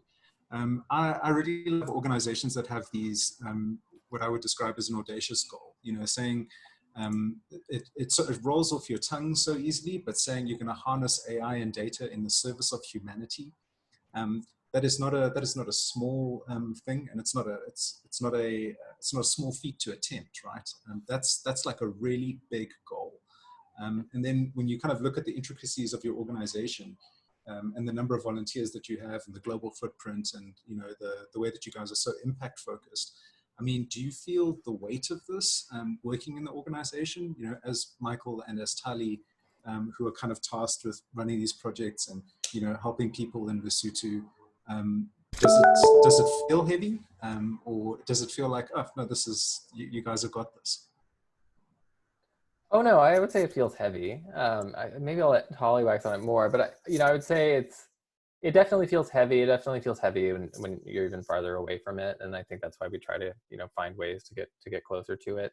I will say it helps having done so many projects over the years, but I think there's always room for improvement and room for finding like how to do the most impact with the resources we have available, and things like that. Tali, I'm interested in your thoughts on this, though. I think you'll have more. Yeah, good question, Rob. And I think it's something, I definitely agree with what Michael said. It's something that we always feel like there's room for growth and room for improvement there. I think what we try to do is recognize one of the core things we try to recognize is that we are not the experts when it comes to actually in that context what's happening. We might bring wonderful technical expertise, but we really need our solutions to be co-designed. So we look for ways to really engage with our partners locally, make sure there's plenty of time and space for interaction. Our projects are ultimately pro bono for our partner, but that's not to say that there isn't a massive investment on their side, the amount of time that they put in and the amount of energy that they put in to help create the context such that those solutions can actually be helpful and of use to them and in their work. They are ultimately the closest, they are doing the work, they're fulfilling an unmet need. And so we try to really rely and bring their experience and expertise in order to help us create solutions that are actually useful and impactful.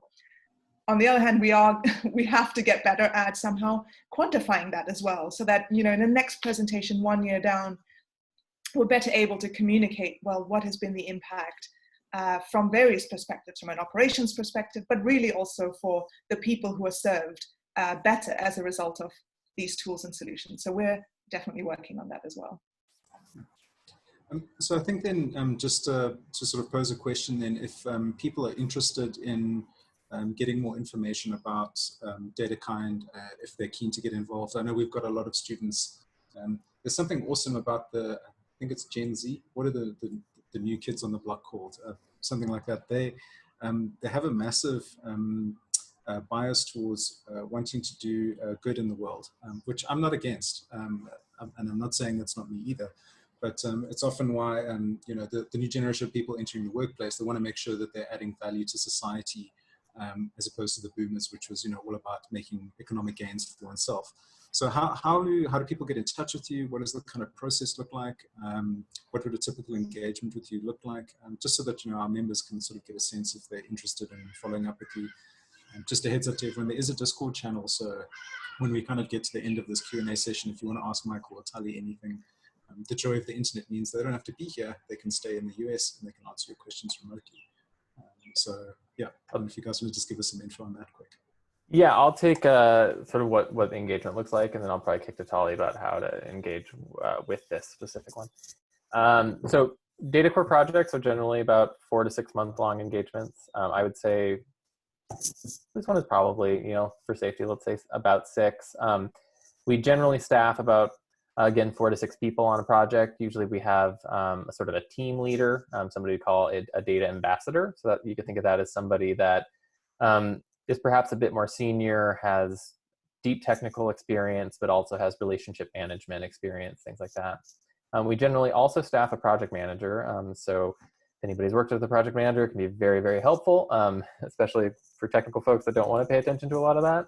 And so that's just to sort of help keep things going, help with project plans, help with presentations, help make sure, tasking is clear, that productivity tools are up to date and stuff like that. And then the remainder of the team, so another, up to 4 people or 5 people, are what we call data experts. And that's our catch-all for data scientist, software engineer, operations research scientist, front-end developer, whatever it would be. And so, yeah, about 6 months, about a team of about 6 people. And then the expectation or the ask, it's an expectation, is that you're volunteering about 10 hours per week. So if there's a holiday, if there's a thing happening one week and you can't be available, totally understand, that's fine. But you are making a commitment to each other to be around and to be supportive and to be working towards this common goal for that duration for about that amount of time. We provide things like Slack channels, materials and training of sort of how to execute it. Tali and I, or whoever on the DataKind side, is also there to help support the team as they move through the process. So we're there when you're talking with partners. We're there to help you with if you need a cloud machine, if you need whatever it is. If you need a virtual hand to hold, we're there. Tali's probably better at that than I am, but virtual hugs sound awesome. Exactly. It's like, there's a lot of emojis going on, and so yeah. Then as projects wrap up, we are there to also sort of shepherd that project through us back to the partner, and then we can support further into the future. Tali, in terms of getting involved in this project, though, is it fill out this link? Is that right? Yep, that's the best way. The link, it hopefully won't take you very long. It's just mainly to get a sense of all the different, potential skills that you might have, not necessarily only, the sort of technical operations research side. We want to get to know you. This is one of the first and simplest ways for us to get started. So yeah, just click on the link and the instructions are in there. Awesome. I think we had one other question just from David Clark. He said, thanks very much for the presentation. What are the biggest challenges for managing volunteer teams in this field and keeping the teams focused and balanced in terms of skill sets? Yeah, sure. So I think the biggest challenge is a sort of accurate estimation of time availability, which I think is hard for everyone, right? I think I've rarely seen a team struggle when everyone is able to commit the sort of time they've promised. They are able to show up and communicate. And so I guess maybe it's two things. One is underestimating the commitment, and then two is lack of communication. So if you've got communication and people are showing up and working together towards a common goal, that is a recipe for success as far as I've seen it. Occasionally there's somebody's like, oh my God, I don't know Fortran. And you're like, okay, it's fine. We'll figure something else out. But that's not a common thing. Tali, anything to add to that? No, I think, this year we learned we couldn't have planned for it, but there was a massive COVID-19 outbreak, and this impacted every single person, every single one of our volunteers. Our partners were hugely affected. There are things that come up that very difficult to anticipate and plan for. Certainly not a pandemic, right? But I think one of the things we were really surprised by is, bonds form over the course of a project, and we found a way around. We found, maybe that we needed more time, but we were able to meet our commitment to our partner. And this is all we had, we wanted to give our volunteers all the support in the world, and really they figured out a way around. So just to say, we are all in a team together, really. And I think that's what we try to build, that realization. And I think that's what we help keep one another motivated. But good question. Thanks, David. Yeah, no, I've just noticed, so there's two other questions that have come through, but we're a little bit short on time. So I think for Stuart and Theo, if you could pop your questions, I'm going to pretend like we answered them live, just so that everyone can see what the questions are. But feel free to pop them onto the Discord chat. And I'm sure Tali and Michael would love to just engage and have a conversation about it. And, yeah, answer your questions there. I think, yeah, so from ORSSA, I'd like to thank you both very much for your presentation and for taking the time to just show us what's happening on our stoop, on our porch, literally at our back door from the other side of the world. Yeah, I think we really appreciate it, and thanks very much. Thank you for having us. But thank you all for listening, and yeah, please, I'll be in Discord, so pop your questions in there. Thank you so much. Have a good evening. It was great to join you all. Bye-bye. Cheers. Thanks so much. I think at this point now, we're going to hand over to Gemma, who is going to be taking us through the award ceremony. So this is what I would consider to be part of the administrative functions of ORSSA, is handing out accolades for what everyone's done in the last year. So Gemma, over to you. Thanks, Rob. Right, so it's a bit of a fun part we're getting to now. Definitely one of my favorite parts of the conference is attending the gala banquet. Obviously, we're not doing that this year. Hopefully we get to do it next year. So we have a few conference prizes, and then we'll get into the society's prizes in a moment. So traditionally, our conference has a Sunday social event before the conference. And obviously this year we tried to do the online version of that. So we held on Sunday a pub quiz online, and we have to thank Liesl Hendry for all the time and effort she put into getting that all put together so that we could have a really, really fun time. Tonight we get to announce the winning team members, and each of them will be receiving a 200 Rand Take-A-Lot voucher from our sponsor, Stellenbosch University's Department of Industrial Engineering. So the winner of the quiz was Team Babbage. So congratulations to Ben and EJ. I have seen EJ on today, so congratulations. We will get in touch and we'll get those vouchers across to you. Another conference prize, we have promised that we have, and I've got one right here, signed copies of Prof. Mawalla's new book, and we have 4 winners for each night of the conference. So if you attended, including the social function, then you stood a chance of winning one of the books. So the winners for all 4 nights, we have Ray, Chis, Tisido, and John. So congratulations to you 4, and you guys should be seeing an email soon to arrange delivery of the books. Now we get to move into the Society Awards. So we organize an annual student competition in 2 independent categories each year. Namely, we have a competition on honors or 4th year level of study and a competition on the master's level of study. Supervising lecturers may nominate written projects or theses completed by students at their respective institutions during the preceding calendar year for participation in these competition categories. Congratulations to all those who submitted, and particularly to our 4 finalists who we saw on Monday and Tuesday evening.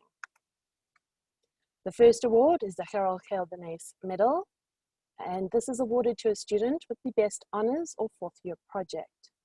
We received 6 4th year projects this year. All 6 projects were from Stellenbosch University. 3 adjudicators were appointed to review the projects according to the examination rubric for the category. All 3 of the adjudicators are from industry. 1 has some academic experience under his belt. Again, all 3 adjudicators have PhDs. The standard of the project submitters was also high, and the adjudicators found it very difficult to find a winner. In the end, the winner for the 4th year category is Willem Moore, who was supervised by Prof. Jan van Vuren. So Willem shared with us his work on a shared resource school timetabling decision support. Well done, Willem. The next award is the Theodore Stewart Medal, and it is presented to the student with the best master's thesis. This year, we had 3 master's theses submitted, and all 3 projects were again from Stellenbosch University. 3 adjudicators were appointed to review the projects according to the examination rubric for the category. 2 of the adjudicators are from industry, while 1 is from academia. All 3 adjudicators have PhDs. The standard of the project submitters was extremely high, and the end results for the winner and runner-up were very close. It was a tough decision, but in the end, the winner of the master's category is Jacqueline Casimir, supervised by Prof. Jan van Vuren from the Department of Industrial Engineering from Stellenbosch University. While the runner-up is Dirk Human, supervised by Dr. Linka Pukita from the Department of Logistics of Stellenbosch University. Well done to Jacqueline. The Society makes recognition awards to individuals who have served the profession of operations research in an exemplary fashion. These awards are considered a prestigious distinction and are reserved only for outstanding achievements or contributions typically made over a long period of time. Tonight, I have the honor in presenting 2 of these awards to members of ORSSA.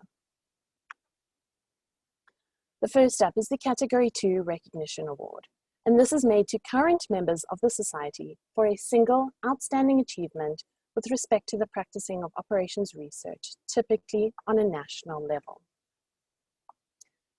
And this year we get to award it to Dr. Sheetal Salal. In 2002, Sheetal Prakash Salal enrolled for a bachelor's degree in actuarial science at the University of Cape Town. After obtaining this degree in 2006, she was appointed as a junior research fellow in the School of Public Health and Family Medicines at UCT, and simultaneously enrolled for a master's degree in statistical sciences at the same institution. She obtained this master's degree in 2009 based on a thesis titled The Simulation Model of Anti-Malarial Drug Resistance. Thereafter, she joined the Department of Statistical Sciences at UCT as a lecturer in 2010, obtaining her PhD there in 2014, based on a thesis titled A Mathematical Modeling Approach for the Elimination of Malaria in Mpumalanga. Dr. Salal is currently a senior lecturer at the Department of Statistical Sciences at UCT and heads up the university's Modeling and Simulation Hub, MASHA. She is also an honorary visiting research fellow in tropical disease modeling at the Nuffield Department of Medicine at Oxford University, and a research associate at the South African DST-NRF Center of Excellence in Epidemiological Modeling and Analysis at Stellenbosch University, Cape Town, South Africa. Under her leadership, the MASHA Group has carried out highly significant practical modeling work on the modeling of the spread of malaria. In South Africa, this modeling work led directly to an increased allocation of 319 million rand to the malaria elimination program over 2 years. But she has also contributed to related studies in Zimbabwe, Ghana, and the Asia-Pacific region.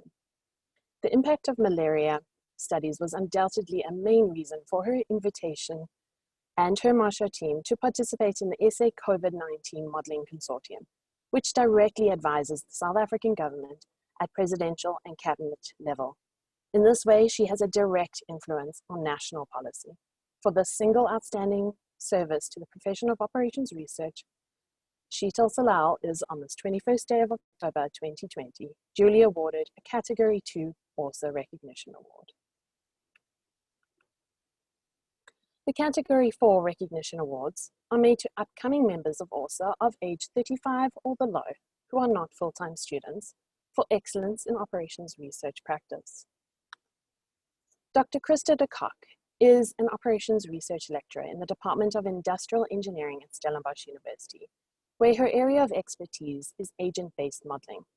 She has supervised a number of final year projects and a master's thesis in this area, and has received recognition for her work in agent-based humanitarian logistics and disease modeling by being invited to a number of high-profile international workshops and influential panel discussions, such as a roundtable and panel discussion at the 17th International Association for the Study of Forced Migration Conference held in Greece, a workshop on humanitarian logistics held in the Netherlands, a workshop on forced migration big data held in Toronto, Canada, and the Academy of Science of South Africa's 9th Annual Young Scientists Conference in Pretoria. Her work has also been accepted for publication in various peer-reviewed conference proceedings, as well as a chapter in the book Guide to Mobile Data Analytics in Refuge Scenarios, the Data for Refugees Challenge Study, and a paper titled A Potential Influenza Pandemic Modeled in Greek Refugee Camps in the Journal of Refugee Studies. She is well known in the local operations research community, having attended the annual ORSSA conferences since 2015 when she became a student member of ORSSA. She has recently also started bringing her own students to these conferences, where they present their work. In addition to her activities as a lecturer, she has served on the National Executive Committee of ORSSA since 2018, first as treasurer and now as additional member. She also serves on the Executive Committee of the Western Cape chapter of ORSSA. She has been awarded a Category 4 ORSSA Recognition Award for the excellent service she has rendered to the local profession of operations research in general in her capacity as a lecturer and a mentor of new generation of operations researchers, and for her dedicated service in various capacities to our society and its Western Cape chapter in particular, as well as encouraging her on her path of gaining recognition for her work in agent-based humanitarian logistics and disease modeling. In recognition of the excellent service rendered to the local profession of operations research in general, I award Krista de Kock on this, the 21st day of October 2020, the Category 4 ORSSA Recognition Award. And finally, the Tom Rozwadowski Medal is the Society's premier award and has been awarded on an almost annual basis since 1971.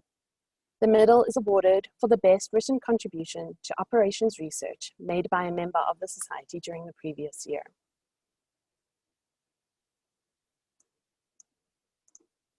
We've received a massive number of 16 papers for the TR medal this year, varying in different levels of complexity. All the papers qualified according to the competition rules, and unfortunately we only had 2 adjudicators, but top quality adjudicators. The top 3 papers were very close, and in the end, the winning paper is Fairness in Load Shedding Scheduling, written by Georgina Raikota-Rainey, Ian Durbach, and Jura Narendia. The abstract of the paper is as follows. Every day, national power systems provide thousands of megawatts of electric power from generating units to consumers, requiring different operations and planning to ensure secure systems. Where demand exceeds supply, load shedding, a controlled and forced reduction in supply, is necessary to prevent system collapse. Should load shedding need to be implemented, a planned schedule is necessary to allocate geographic areas on the required period of shedding. The problem of how to construct a schedule that fairly allocates load shedding responsibilities of the geographic areas with minimum economic impacts is addressed in this paper. 2 programming models are proposed. The first model consists of a linear integer programming model in which the objective is to minimize the economic cost, subject to different fairness allocation constraints, while the second model involves formulation of the problem as a goal programming model in which different conflicting goals are simultaneously optimized. Several case studies are conducted in the context of a realistic but hypothetical scenario to explore the possible solutions that the proposed models provide. Results show that a fair schedule requires a high cost, whereas a lower cost can only be achieved with some sacrifices in the fairness of the schedule. I would like to congratulate all the winners this year. While we are most definitely disappointed we are not celebrating at our banquet, I'm certain that we will more than make up for it at the next in-person ORSSA conference. And last, but most certainly not least, I would like to thank Dani Lotter, along with all the adjudicators. The Society thanks you for your service.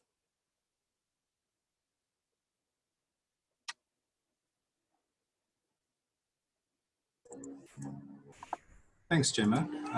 I think with the end of the awards ceremony, we can probably put a pin in it for a moment, and then everyone is welcome to get themselves more coffee and sort of prepare for the last session, which is going to be with Prof van Hettenbeek, which should be pretty awesome. And yeah, gas the tank. It's the last stretch. And again, I echo your sentiment, Gemma. Congratulations to all the winners. I think I can't think of a more deserving bunch than those that have gotten their awards this year. Yeah, looking forward to your talk at next year's ORSSA Conference, Georgina. We're starting a new trend where the TR medal winners of the previous year have to represent their papers, just for good measure, because we know how good they are. So yeah, fantastic. See you all at 6:30. So 15-minute leg and rest break for the next session. Thanks.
Cool. I hope everyone managed to grab their last batch of coffee. Coffee breaks are an instrumental part of any conference. You've got to keep your stamina up. Not that you need much motivation to attend a talk from Prof. Hententreck, but and I apologize in advance if I'm saying mispronouncing your surname. Yeah, let me go ahead and do the introductions. Just for your own reference, the same Q&A process applies. If you've got any questions, feel free to just pop them into the Q&A chat. We're going to be stopping at 3 intervals during Prof. van Hententreck's talk. There's logical checkpoints, so if you've got any questions that you're picking up along the way, feel free to pose them. It's not going to disrupt anything, or you can keep all your questions until the end. Prof. Pascal van Hententreck is an A. Russell Chandler III Chair and Professor at the H. Milton Stewart School of Industrial and Systems Engineering at Georgia Tech. Prior to this appointment, he was a Professor of Computer Science at Brown University for about 20 years. He led the Optimization Research Group, consisting of about 70 people at NICTA, which is in Australia, until its merger with CSIRO. He was the Seth Bonder Collegiate Professor of Engineering at the University of Michigan. Van Hententreck is also an honorary professor at the Australian National University. He's a fellow of the AAAI, the Association for the Advancement of Artificial Intelligence, and INFORMS, which we obviously know, the Institute for Operations Research and Management Science. He's been awarded 2 honorary doctoral degrees from the University of Louvain and the University of Nantes. The IFORS Distinguished Lecturer Award, the Philip J. Bray Award for Teaching Excellence in the Physical Sciences at Brown University, the ACP Award for Research Excellence in Constraint Programming, the ICS Informs Prize for Research Excellence at the intersection of Computer Science and Operations Research, and an NSF National Young Investigator Award. He received a Test of Time Award, 20 years, from the Association of Logic Programming, and numerous Best Papers Award at both IJCAI and AAAI. Van Hententreck has given plenary and semi-plenary talks at the International Joint Conference of Artificial Intelligence twice, the International Symposium on Mathematical Programming, the SIAM Optimization Conference, the annual Informs Conference, NIPS, and many other conferences. Van Hententreck is a program co-chair of the AAAI 2019 conference and a premier conference in artificial intelligence. Prof. Van Hententreck's research focuses in the fields of artificial intelligence, data science, and operations research. His current focus is to develop methodologies, algorithms, and systems for addressing challenging problems in mobility, systems, resilience, and privacy. In the past, his research focused on optimization and the design and implementation of innovative optimization systems, including the chip programming system, a cozy tech product, the foundation of modern constraint programming systems.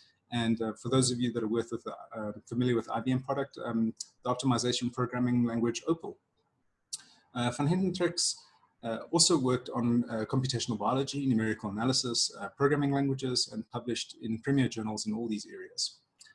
He runs the Seth Bonder Summer Camp in Computational and Data Science for middle and high school students every summer. And I think on a personal note, if any of you have ever done Coursera courses as a quick brush up to check that you still know what's going on in your relevant field, you'll recognize that he might have the best Indiana Jones analogies to optimization that you've ever seen. And as I've just discovered, he has now updated this to run everything with the Star Wars theme. We are very pleased that you were able to join us for our conference, Prof. We're really looking forward to your talk. Yeah, before we start your talk, is there anything that you'd like to say, or should we jump right into it? No, I'm sorry. I'm delighted to be participating to the conference. I'm sorry I'm not in person, but hopefully I'll visit South Africa again. And I hope you enjoyed the video. I spent a little bit of time trying to make sure that I cover both the motivation, the case studies, and then some of the mathematics and computational techniques behind the scene. So I look forward to your questions and addressing them as as you have them. Thank you very much for the invitation. Oh, awesome. Thank you very much. Good evening. I'm delighted and deeply honored to be talking to you today. I'm of course disappointed not to be in South Africa in person, but hopefully we'll have other opportunities to meet in the future. So today I'm going to talk about socially aware mobility systems, and this is the outline of the talk. So I'm going to start with some background and motivation, and then I will move to the core of the presentation, which is about one particular type of mobility system, which we call on-demand multimodal transit system. I will talk about some case studies that we did. I will talk about how you blend these systems and how you operate them. Then I will talk a little bit about resilience, and then I will conclude with some of the challenges that we are facing in this particular area. Now, this is the work with a lot of people. It started in Australia at NICTA, where I was leading the optimization group. It continued at the University of Michigan, and you will see a pilot that we did there. And it's now located at Georgia Tech in Atlanta. It's work with a lot of postdoctoral students, PhD students, undergraduate students, and also in collaborations with multiple transit agencies, including MARTA in Atlanta and the Parking and Transportation and Logistic Unit at the University of Michigan. So let me start with the background and the motivation and telling you why we are doing this. So the purpose of this new system is to mobilize accessibility, and I want to tell you why. So in the US and in many other countries, car ownership is still the best predictor of upward social mobility. You are much better off if you own a car than if you don't. And this is actually a better predictor of social mobility than the quality of the schools in your neighborhood or the crime rate in your neighborhood and so on. Mobility has also a big impact on healthcare. There are millions of people who have a health insurance but don't have the mobility to actually get to the care, with the consequences on their health that you can imagine. Healthy food is also a really interesting challenge. There are tens of millions of people in the United States, for instance, who don't live within 1 mile of a supermarket. And as a result, they shop into convenience stores and get a different quality of food with, once again, some of the resulting consequences on their health. This is actually a very interesting newspaper article that was saying that there was this particular supermarket chain in Detroit offering free Uber rides for people who were shopping for more than $50. So that, in a sense, capture the difficulty in going to some of these high-quality supermarkets in some of the United States cities. It, of course, has a very big impact on education as well. So in a city like Detroit, for instance, some of the children had to transfer 2 or 3 times between buses before they can get to the schools of their choice. And what that means is that they come to school late, or they have to get up earlier, or they don't benefit for all the other opportunities that other children can, such as, for instance, the after-school programs. So what you see here is a lot of difficulties when you don't have access to mobility. So what are the challenges in the mobility? Why is mobility so hard? So one of the big reasons, obviously, is congestion. So the picture that you see on the slide there is a typical situation in Atlanta. Atlanta is one of the worst cities in commuting. I will quantify that later on. It's essentially a 24 hours, traffic gridlock. So you may say, but then, why don't people use transit? And I love this picture about transit. You see the space and the space that a bus takes and the number of people it can carry. On the other side, you see how much space in the infrastructure you would take if every one of these people in the buses are actually using their personal car. So it's a huge difference in how they are, the buses and the cars are using the infrastructure. And the infrastructure, obviously, is finite. So transit seems to be the very natural solutions for these congestion issues. So why don't people use transit? And the reason is this first and last mile issue.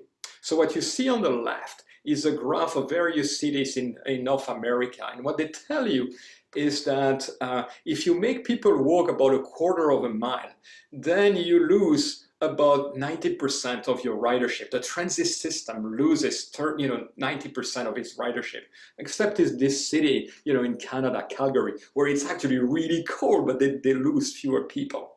So what you really need is to make people walk less than 50 meters to the transit system. That's where you keep essentially all the potential users of your transit system. Right? So congestion, first and last mile are critical issues, and obviously economy of scale. Now, an additional consideration here is also the greenhouse gas emission that different modes of transportation are inducing. In the United States, for instance, 30% of the greenhouse gas emission is coming from transportation. And all of these 30%, 60%, about 60% is due to small vehicles. So this is why some cities, for instance, in Europe, like Paris, are giving free public transportations to students when they go to school. So we have to address this as well, and I will show you how we can address that with some of the mobility systems we are building. But let me tell you why, I give you all the bad news, right? So what I want to tell you now is why we believe that there is a solution to all these difficulties. And so you're going to be surprised by the first, technology enablers that I'm going to present. And this is connectivity. This is the iPhone or, Samsung 4 and connecting to the infrastructure, connecting different people. So this ability to connect people, to infrastructure is really critical in generating the new generations of mobility system. So automated cars are going to come at some point, and they will play a significant role. And I will tell you a little bit why later on, although I won't focus too much of this. But they have a very significant role to play in the future, as I will try to indicate. And finally, and this is why I'm giving this talk, right? So a critical part of actually operating this system and planning this system is going to be optimization technology and machine learning. A lot of OR technology is going to be critical. And that's the big difference between how the systems are operating now and how they will be operated in the future. There is one point that I want to tell you about, is that most of what we have to do and most of what my group is doing in this space is a combination of data-driven and model-driven methodology. So we try to be driven by the data, understand the data and what it means. But then we are building models, of course, which is what we have been doing all along in the OR community. So this is what my team is essentially doing. So we start with the data and we have to clean it. Then we try to mine it to understand really what is happening. And then we do machine learning to predict, for instance, ridership. And then we do this OR model for planning and operating the systems. And I will show you many of them. But this is going to be core in actually operating and planning this system in practice. So in a sense, the vision of the group here is about building socially aware mobility systems that address all the different criteria that I told you about at the beginning, like accessibility to education, accessibility to jobs, accessibility to healthcare, and how we can build these systems using AI and OR technologies. And that's the story that I want to tell you today. So let me tell you about this on-demand multimodal public transit system. So what we are trying to do is a little bit the same thing as what Uber and Lyft have done for taxi services, right? So Uber and Lyft have really revolutionized taxi services through essentially IT and OR and AI technologies. And what we hope to do is to do the same thing for transit systems. And so let me tell you why this is, how we are doing this. And I will tell you later on why this has potentially a very significant impact. So what we are going to build is this multimodal system, which will combine rail and then high-frequency buses and then these on-demand shuttles. All right, so this is the view at the system level. But what I want to also show you is the view at the user level. And this short video that we present, that we have prepared for you, is going to give you how a user, a rider, will look into this system.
So now that you understand a little bit the user experience here, let me summarize what these on-demand multimodal transit systems are doing. So they are first on-demand and door-to-door, and that's to address the first and the last mile problem. They pick up people very close to where they live and bring them very close to their destinations. So we use this concept of virtual stops, which is really, really close to where they live, but we can pick them up there such that we don't have to wait for them to get out of the house, and they may forget their keys or and so on. So we make sure that they are ready at that virtual stop, and also that virtual stop is a way for us to do ride sharing, as you will see. The system are also multimodal, and because of that, they address congestion and economy of scale. So they typically feature fleets of different types of vehicle, rail, high-frequency buses, on-demand shuttles. They can also include scooters and electric bikes, and that's one of the things that we are doing right now. They can be electrified entirely. Why? Because we are operating the system globally, and therefore, if we electrify the fleet, there will be no emission, no greenhouse gas emission, which is the tremendous assets of this particular transit system. They have a sustainable business model, and one of the things that I will be trying to do today is to convince you of that by showing you various case studies. So they are an order of magnitude cheaper than Uber and Lyft, and once again, I will show you evidence of that later on. And then one of the key points for an OR perspective is that they are planned and operated holistically. We plan the network, we design the network using optimization technology. We operate the network using optimization technology again. So this is fundamentally different from transit plus micromobility, which are completely not operated and planned globally. And finally, we hope that these systems will have a significant social impact, bringing mobility to entire population segments. All right, so let me tell you why I think this social impact is really important. So currently, for instance, in a country like the United States, there are about 11 billion trips which are done using transit. In contrast, there are about 400 billion trips that are done using personal vehicle. So if we can take a little piece of that big pie and move it on the other side, we are going to make a very significant difference.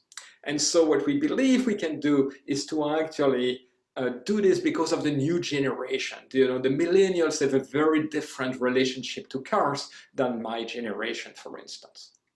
All right, so let me go to the case studies now, because they will tell you a little bit this story on practical cases. So the first one is in Australia, in the city of Canberra. This is the capital city of Australia. It's in the middle of the bushes, essentially. It's a very interesting city that was built by an American architect, Walter Griffin, as self-contained communities. So what you see on this slide is a lot of different towns for this particular city. Every one of these towns has their own supermarket, their own post office, and so on. They can almost, function autonomously, and they are separated by green space there. So it's a very green city, and it's very comfortable to live in. But the problem that it has is that from a transit standpoint, it's a real nightmare. You have about 120 different bus routes. The bus routes are very long because this region is geographically very wide. And the frequency of these buses for these reasons is very low. And as a consequence, the buses are almost running empty and they are very expensive, and therefore people are not happy, the city is not happy. So what I'm going to show you is a on-demand multimodal public transit system for the city of Canberra using the real data of this particular system. So what you see here in blue are the buses. The taller they are, the more people are. This is one particular hub. This is another hub, and the buses are moving between the hub. Everything which is green here are the shuttles, and they are serving this first and the last mile. So you see this bus is here, it's coming to pick up all these people, and now it's moving to the next hub. You see there, there were some people waiting, that was its red, and then you see this particular shuttle bringing the riders there to the hub, where they will be picked up by a particular vehicle.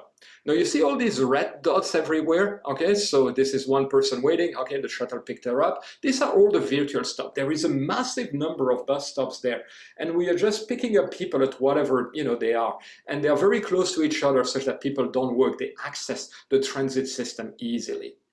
All right, so this is the particular example of an on-demand transit system for the city of Canberra. So let me tell you some of the interesting results. So what these systems can do for you. So this is the transit time of the existing transit system and the on-demand, and I'm comparing them. And what you can see here is a decrease by a factor of 2 in the time, the average transit time. So you basically divide the transit time by a factor of 2. Now this is the cost, and we were able for this particular system to decrease the cost by a factor of 2 as well, almost a factor of 2.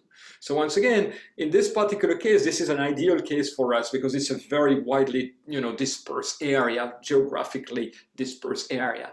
And we were able to both improve tremendously the convenience, the transit time, and also the cost of the overall system. So let me move to a completely different story. This is like the opposite city. So you're going to see a tiny city, okay, about 150,000 people. And it's essentially a college town. So you're going to see something like 5 by 5 square miles where you have about 50,000 riders a day. So this is the city of Ann Arbor, which is hosting the University of Michigan, which is a very large university, about 50,000 students. The city and the university have 2 transit systems, one run by the university, one run by the city. And they are very well operated systems that I will argue on the next slide. So we'll mostly focus on the transit system of the university, which serve about 50,000 commuting trips a day. It's used at 75% capacity, which means that it's well below average in terms of its performance. So what I'm going to show you in this particular slides is one day in the life of these transit systems. And I'm going to explain to you all the setting here. So what you see here in the north is the North Campus. This is the engineering school. This is urban planning and transportation and so on. What you see in the middle here is the central campus. That's where everything else essentially is located. And what you see here in the south is the athletic center. So one of the things that you see here, the bus once again are blue, and the taller they are, the more people they are. Red are the people waiting. What you see once again is a very heavily congested corridor, so very heavily used corridor between the north and the central campus, and between the central campus and the athletic center. Outside, so that's what I want to show you. So this is a very heavily used transit system. And so what I want to show you now is essentially what happens if you actually try to use an on-demand transit system for this particular, transit system. So I'm going to compare before and after. And this is happening to me, so that's why I'm showing you this picture. So this is real data again, and this is in the morning. And this is the existing system. And what you see, once again, the buses are blue, the taller they are, the more people they are, and red are the people waiting. And one of the things that you see here is that the bus in between the campuses have a lot of people. But once you go to the extremities of the campus, like here in the northeast, you see that these buses are essentially running empty. So you see heavily occupied buses in between the various campuses, and then essentially empty buses outside. The first time I came to this campus, I was saying, why are they running empty buses there? So this is the same transit system, but no, this is in the evening, at 7:30 in the evening. And the frequency of the buses there is twice as long. So what you see now is a lot of the students waiting because they still are very active, in the evening and moving between their dorms and the various libraries and computer labs and so on. But you see now that they are waiting a lot longer. The buses are heavily utilized at this particular point, but the students and the staff and faculty are waiting much, much longer. So you have these kinds of trade-off. Either your buses are giving a very high quality of service, but they run almost empty all the time, or they run with a low frequency and they're highly occupied, but the students and the staff and the riders are essentially waiting for a long time. Now let me show you the on-demand multimodal transit system. So this is the same data. This is the evening at the same time. And now what you see is that the buses are only running between the various campuses. And you see the shuttle in green here, which are actually servicing the first and the last mile. They are connecting the students and the staff to the high-frequency buses or directly to their destination. And you can see that now the buses are always empty. You also see that nobody is waiting. So everybody is being served extremely quickly, and I will give you statistics in a moment. All right, so high frequency buses every 2 to 3 minutes on the high frequency corridors, and then on-demand shuttle for servicing the first and the last mile and connected to the bus lines. This is zooming on the North Campus, and I want to show you here is actually the ride sharing which is happening. Once again, you see these virtual stops which are placed almost anywhere we want, where there is demand. And you see some of the shuttles here are taller than other ones. They have multiple people. You see these shuttles. This is a parking lot actually. It did just drop people there and pick up some people, but there were multiple people in those shuttles. So we automatically ride share if people are going to the destination or in the same direction. So this is probably a shuttle there with about 6 or 7 people. And they are going to drop these people at various locations. You see one person was dropped there, and they're going to drop the rest here, which is a dorm for graduate students. So that gives you a sense of what this on-demand multimodal transit system does. Now, these are some statistics. So this is the time for 2 different days of the waiting times for people to get a ride. Most of the rides will never take more than 20–25% compared to the shortest path. And this is the waiting time, which is then the most important statistics. And you can see that most people are basically picked up in about 3 minutes, which is kind of remarkable when you think about it. Sometimes you have people waiting a little bit longer, like 10 minutes and so on. This is typically when the system starts or when it finishes. So the system typically finishes at midnight. And you cannot imagine how many people are actually, ordering a ride just before midnight. That's where the waiting times are a little bit longer. Now, this is the budget. So we try to optimize this system so that it fits inside the budget of the existing system. And this is all the cost is becoming now. Most of the cost is actually the cost of the drivers, the bus drivers and the shuttle drivers. So we are actually creating a little bit more jobs here. We have about 20% more drivers. Where we actually save a lot is in capital expenditure. We use way fewer buses, and these buses cost about $750,000 for this particular transit system. Now, the day we have automated cars, these particular cost factors here are going to decrease completely. So this is very interesting. We'll have more opportunity to improve quality of service and to essentially expand the service of this system. Now, I want to contrast this to a system which is not multimodal, where we would only use the shuttle. So think like, this is like Uber Pool or Lyft Pool. And so if you do that, the budget is going to increase by a factor 10, and you will create massive congestion in some of the corridors, the congested corridors there. So it's really important to design multimodal transit system, because you have this economy of scale on the heavily congested corridors, on the heavily utilized corridors. It's a really critical, interesting study here.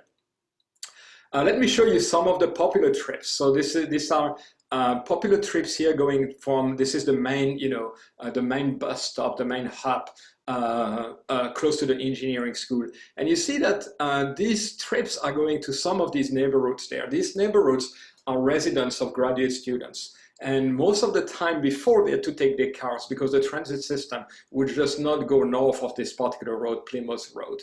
And now many of these systems are actually, many of these users, the riders, are actually using the system. This is also interesting what you see there. This is a dorm.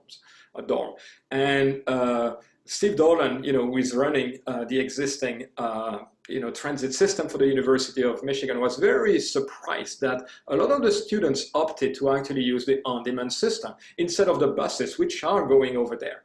And the key point is that, once again, this is a different generation. They are used to order a ride. They are used to have a ride which is coming when they need to. And this is why they are actually adopted the on-demand transit system very, very quickly. This is some of the shuttles that we use. They are way too big, and I will argue that later on why they are way too big, but that's what we anticipated we needed at that time, and I will come back to that later on.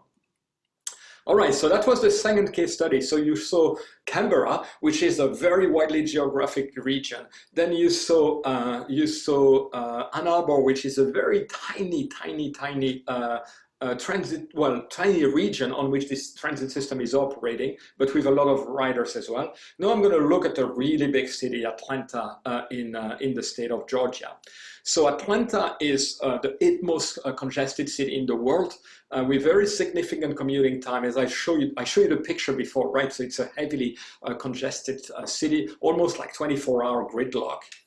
And the share of public transit in terms of transportation is only 3 to 4%. So compared to a city like Boston, which is around 17 or 18, this is a very, very low ridership. And so we have a significant opportunity to actually improve the share of public transit in the city. You see the transit system here on the right. So you see the red line, the blue line, and the yellow line. These are the rail system. That's the backbone of the transit system. Everything else are bus routes. You see that there will be something like 450 different bus routes for running this system. And once again, it's a big city, right? So there is a core of the city, and a lot of the counties around is a very large city. So one other thing which is very interesting about Atlanta, and this is where we do all this data mining and machine learning, right? So this is the ridership. The ridership is extremely loyal. It's very, very predictable here. So you see, this is the entries at the particular rail station or over time for different months in April, January, July, and November. And you can see that the average ridership at these stations is essentially almost the same every day. And so this is very interesting because it gives us a very good basis for planning the system. So the key challenge when you look at this city is how do you design a very large on-demand transit system, which has multiple modes, rail, buses, potentially scooters, shuttles, obviously. We also have to take some really realistic assumptions here because it's a very large system. So we don't want people to transfer 4 or 5 times. That would be completely unrealistic. People in general dislike transferring. This is one of the big hurdle of transit system. We also have to make sure that we can actually plan these systems and operate them to the scale of Atlanta, which raise really significant challenges for the optimization technology behind the scene. And I will talk about those, obviously. So this is how we design the system. So I'm going to first talk about the design, and then I will talk about some of the assumptions here. But what you see there is, once again, you see in blue the rail, the existing rail. And then in red and yellow, what you see are the bus line, the high frequency bus line, the rapid bus lines. And one of the interesting things here is that you see that what they are really doing is expanding the rail network. So they are suggesting that we would need in Atlanta a much more significant rail network. And then everything which is in gray here are all the shuttles. And you see them serving the various part of the system there. And once again, they are basically used for serving the first and the last mile. They don't travel very far, almost never, except in some of the regions which are really kind of transit desert at this particular point. So this is the assumptions that we are making when we design the system, and I will show you the case studies in a moment. A bus costs about $72 an hour in Atlanta, a shuttle about 27. And the bus frequency that we chose were 2 to 3 to 4 times per hour. The red bars there are essentially 4 times an hour, yellow is about 3, and so on and so forth. The number of passengers for this particular case study is between 6 and 10 a.m. and it's about 55,000 people. The result is very interesting. So instead of having 400 and something buses, we will have only 26. But the number of shuttles is about 1,000. So it's a very different configuration. And I'm going to compare once again before and after. So this is the current system, about 465 buses, and the cost is about 134,000 per day, for the morning peak. And the transit time is close to 40 minutes, about 38.6 minutes. What you see here is, once again, the on-demand multimodal transit system. And we have very few buses, 26, but they are rapid buses, high-frequency buses. We have a large number of shuttles, and the cost is lower than the existing system. And the transit time is a very significant improvement, about 40% better. That's what we optimize for, so sustain the budget and try to decrease transit time to make it convenient for as many population segments as possible. And so this is a very significant decrease in transit time. This is a video showing you the system again. And so this is very large, so it's very difficult to simulate and to show you. But this is based on a very detailed simulation where we know how many people are in the train. You see the train moving, how many people there are in the buses, how many people, and then the shuttles going everywhere. It's really simulate real data and how we would dispatch the system here. And once again, what you see is that the shuttles are basically feeding the transit system, feeding to the transit system and feeding from. So bringing people to the transit system, to the rail, and then taking them from the rail to their destination. And this is the case everywhere. You see a lot of the shuttles there in Alpharetta, this is really north, are basically bringing people to the high frequency bus, and they will be brought to the particular, to the rail. That's what the system is actually doing. So we replace a lot of the buses by these shuttles, and these shuttles don't travel very far, but they serve this first and the last mile. So this gives you all the various case studies. So we show a city which is very widely geographically dispersed. We saw a city which is very dense, and then we see a really, really large city in the US, heavily congested with a lot of riders. Cool. As I mentioned before, we're just going to stop here for a moment. If there are any questions that anyone would like to ask, this is a really good segue, as I understand it, Prof. Yeah, it's the right time, because I'm going to go into the more of the computational issues in the next segments of the video. I had a question, and it's more just to confirm my intuition on this. When I was looking at that picture of the transit system and the way that last mile had been assigned, it looked like there were a lot of edges that overlapped in sort of territory. We're not the point that was being serviced wasn't necessarily the closest to the demand point, if I can put it like that. So you would have, so obviously there's some sort of constraint in the system that says, you've only got so much capacity from each one of these nodes in the network that can pull all of that, the demand through, if I can call it that. Am I making sense? So normally, no. So I think there is the geography, and then there is also the time to get there. So I think that's probably what you are seeing there. I think generally what we do two things, right? So you're going to see how we plan the system. And in general, what we do is we connect to the closest hub, right? So because that makes a lot of sense.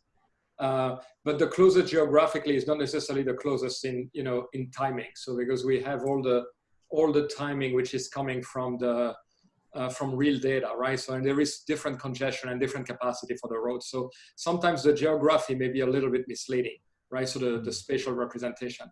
Now, when we do things online in real time, it's different, because there we are trying to find out, we know where the buses are, where the trains are, and we will connect to the places, and I will explain that briefly, I think.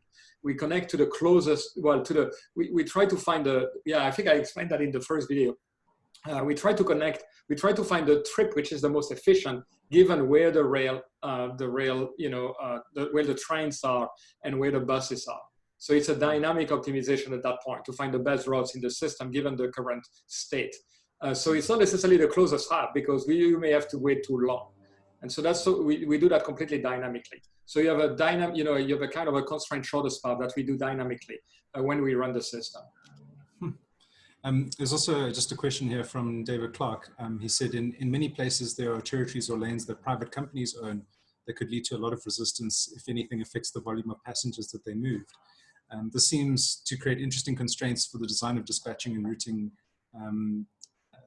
algorithms to fairly allocate trips to providers and still improve the service to the public. Has this been considered at all? So here, actually, we are actually running the system entirely globally, right? So I'm not sure, I hope I understand the question completely, but we are not actually outsourcing the first and the last miles to companies. Now, this is a very interesting question, and we have a project to actually evaluate if we could do that, and what it would mean in terms of competitions and market. But here, the way we design this system is that the transit system essentially design and operate the entire system on their own. So they can decide the capacity and fleet sizing, and you're going to see that in the next couple of slides. Is actually a big thing that we are doing. We are actually trying to size the fleet correctly, and then we operate. We both design and operate the system artistically. That's a big difference. It's not transit plus micro mobility. That's a very big difference, because you have the cost of so people have tried that, but the cost of the micro mobility part is way too high, and so when you actually design the system holistically, as you have seen in the case study, you can actually operate this without increasing the price of the tickets. So the riders are seeing essentially the same prices. So it's between $2.5, like in a city like Atlanta, to 3.5 in Ann Arbor and dollars. So it's really the price of transit. While if you look at the micromobility providers in the US, as soon as you start doing something, it's $5, or if it's Uber and Lyft, it's like $7 or $8 already, just the first trip, right? So it's very difficult to optimize when you do that. Okay, excellent. I'm gonna carry on with the video then. Yeah, and great. We'll halt again when we get to the next checkpoint. Thank you. Awesome. And so what I hope I conveyed at this particular point is that this on-demand multimodal transit system apply to these various case studies and show benefits in each of them. So what I'm going to do in the next part of the talk is start to tell you a little bit what is going on behind the scene. And I will start with planning. How do we plan these systems? And typically the planning steps start from demand estimation, typically trying to infer the demand for the various location over time. So we want origin destinations pair of the time. And then we design the network, and then we size the various fleet. That's essentially the three key operations of the design of this on-demand transit system. And then the operations will do also three different operations. They will do a trip design. What is the best, what is the best possible trip from origin to destination at a particular point in time? What is the best multimodal trip? And then you will have the real-time dispatching and routing of the various vehicles. And then at every point in time, you have to actually assess the states. Where will all the vehicle be at any one time? So that you can do the trip design and you can do the real-time dispatching and routing. And I will talk a little bit about the network design now and the real-time dispatching. That's what I'm going to focus this presentation about. So the network design is all about finding out where you put the bus line, the rail lines, and what kind of frequency do you want for those. So it's a very large-scale optimization problem. So we have about 100,000 different OD pairs over time that we have to optimize for. And we have to choose which bus lines we open and where, in between which hubs. The objective function is a combination of convenience and cost. You want to minimize the transit time, and you also want to minimize the overall cost of the systems, and we balance them. The key way to do this is to transfer time into money, which is typically done in the transportation in the transportation community. We also try to improve accessibility. We may say, hey, we would like to encourage this particular neighborhood to actually use transit. And we may say that's one of the objective functions that we are optimizing for. Now, the techniques behind the scene are inspired by network design optimizations techniques like Magnanti and Wald, Campbell, Cordo. They have done a really interesting job, but it's a little bit different because we have this first mile and last mile, and we have to choose where to open this bus line. And we have these combinations of cost and convenience. So it's a little bit different, but inspired by very much of the same technique. So the way we do this is that we essentially design a hub and shuttle system. The trips are modeled as single commodities. So trips is origin destination pairs over time and a number of passengers for every one of them. And then when we design the system, we don't consider a detailed routing and dispatching. We assume that we have enough vehicles. There is a subsequent step we do fleet planning, but we still capture correctly the cost and convenience of bringing people from their first mile where they live or where they go to the transit, to the fixed routes. We assume that large, high frequency buses are available, and we also choose the frequency optimally. So let me tell you a little bit, how this looks like as an optimization model. So we have the shuttle trips, which basically tell you that riders are using a shuttle to go from I to J. Trip R, because this is more than one rider, it may be multiple rider. Then you have also the bus lags, which are basically telling you that these riders are using a bus from going from H to L. And then we have to decide which bus lines, or we could do rail lines, right? So we are opening. And this variable is telling you that we are opening a particular bus line between H and L. In practice, it's more complicated because we have to choose the frequency as well, but I'm ignoring this here. I'm just showing you the core of the model. So this is the model. So what we have is an objective which minimizes the cost and the convenience of every one of the trips of every one of these riders. So this is the trip, this is the cost and convenience of a shuttle leg. This is the cost and convenience of a bus leg. And this is the cost of opening a bus line or a rail line. We make sure that the system is connected. This is a weak connectivity constraints, but in practice, it's always sufficient because of the way people are moving across the city. We make sure that you can only use a bus or a rail if you open a particular bus line or rail line. And then we have flow conservation, so the typical things that you have when you're moving people across a network. One of the things that we do for solving this problem at scale is using bandwidth decomposition. One of the things that you can see is that once you fix these variables for the bus line and the rail line, then the problem can be decomposed nicely in individual trips for every one of these riders. And you can optimize those trips given the choice of the network that you have done. So you can decompose for every one of these trips. Now, when you do that, you have to be careful because there is a lot of degeneracy here. So you have to use Pareto optimal bandwidth cut. You have also to do cut bundling. So you don't want to have a cut for every one of these individual rider. You are bundling them typically by exploiting the structure of the problem. Are they traveling the same first bus leg or rail leg? And then we do branch and check, not a typical bandwidth decomposition. Another features that we have inside the implementation is the concept of transfer graph. So as I told you, it's very important to limit the number of transfer. We don't want people to transfer 3 or 4 times or more. So what we need to do is limit the number of transfer. But if you do that, you transform the shortest path into constrained shortest path, and you destroy the totally modular property of the subproblem. So instead of doing that, what we do is we expand the graph, and we have different graph for different number of transfer, and we have connections between them. And when you do that, you keep total unimodularity of the subproblem, and you can use this very nice bandwidth decomposition. So these are the typical OR contributions that we are doing here for solving these particular problems. Okay, so you saw the planning. We are going to move to operations now. How do we do real-time planning and real-time dispatching and routing of all these shuttles? Remember, in Atlanta, we have about 1,000 shuttles. We have to dispatch them in real time. And so I'm going to show you how we do this. So this is typically an online real-time optimization system. Every 30 seconds, we accumulate the request. When we have batched all these requests, we optimize them. We choose where to place these requests, in which vehicles. And while we are doing the optimization, we also batch the request, and then we'll re-optimize afterwards and so on. So it's this, kind of a successive set of optimization every 30 seconds. Now, the key, of course, is to find out how we optimize, because this is a very large problem to optimize.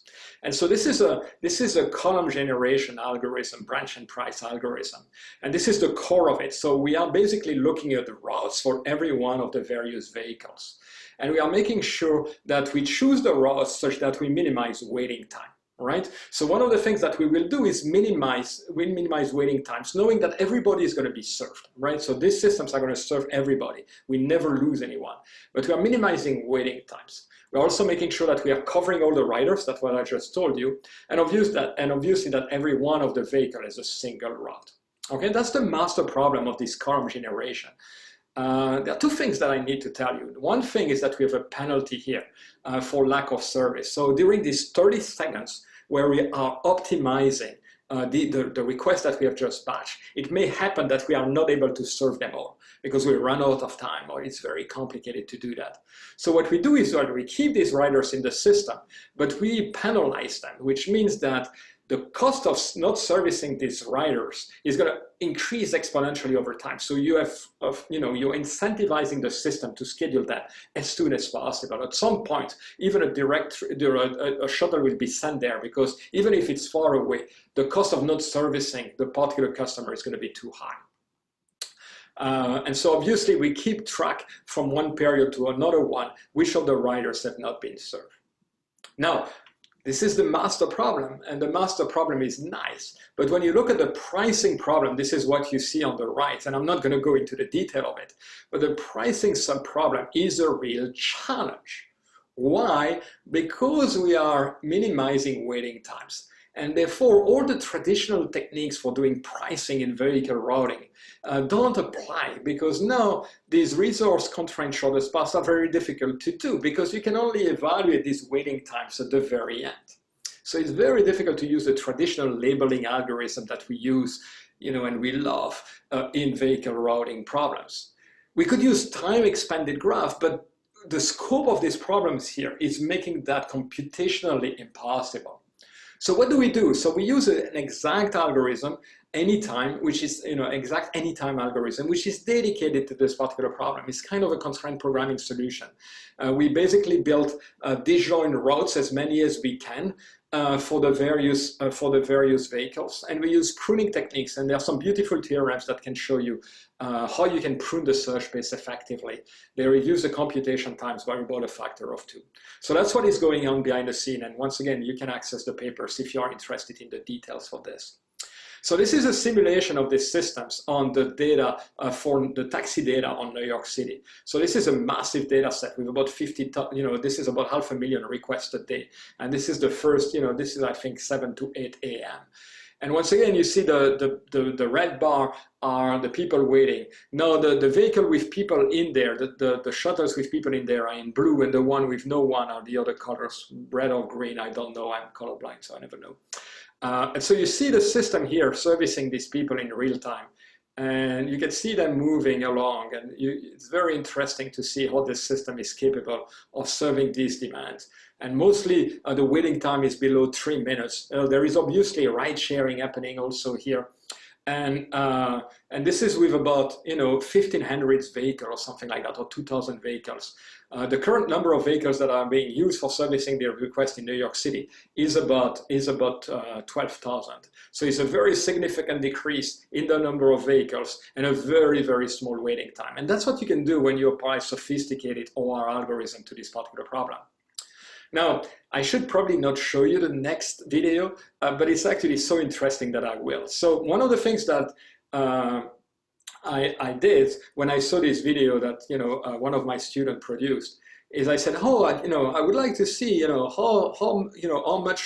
well we are using the vehicles. And the next video is going to show you some blue boxes, which are the vehicles which are actually waiting. All the other vehicles, are basically this blue line and red line where they are moving towards something. So this is what I asked my students: show me the vehicles which are not utilized. And so the blue dots are the people which are not utilized. And I'm browsing very, very fast here on the system over time. And what you can see is that after a while, there are a lot of different vehicles there, and a lot of on the north of the city. The city Manhattan is in the other direction, right? And in the south of the city, and those vehicles are never utilized. Why is that the case? Because essentially it costs them too much to bring them to solve a particular request there. So we were able to achieve this result with a very, very, very poor utilizations of these vehicles. And so what we did was using a combination of machine learning optimization and model predictive control to actually anticipate and relocate the vehicle in a much better fashion. And that's what this video is going to show you. Now you're going to see the vehicles here, and there will be very few blue vehicles anymore because essentially the city now is, the vehicles are relocated to the right place at the right time. You see that these vehicles are being relocated here to this particular part of the city where there is a lot of the demand, and then they are served automatically. So this is kind of interesting that we move from a pure optimization system to an optimization system which anticipates the demand using machine learning and then relocate the vehicle at the right place. And it's a combination of optimization at a macro level. That's what the model predictive control algorithm does. And then very fine grained for the dispatching and routing algorithm. Once again, the papers are available if you want to know more of the details. Let me show you some of the statistics. The waiting time here is around 3 minutes in average, something like this. They never go very far because of this penalty that we are using. So in the worst case, like 12, 13 minutes, it's actually pretty interesting. Now, one thing that I promised to tell you is about ride sharing. So when people think about ride sharing, they see vehicles like this. This is kind of this is kind of a massive ride-sharing operation here, right? And so in practice, however, it's very, very different. So this is the average number of people per vehicle in many of these instances that we solve in New York City. And what you can see is that in the average, there are about 1.3, 1.4 people inside every one of these vehicles. So most of the time, people are alone in the vehicle. But at peak times, that's where you do ride sharing. So that's what I wanted to tell you about planning and operating this on-demand multimodal transit system. So I'm going to switch gear in a moment and talk again about a different topic, which is resilience.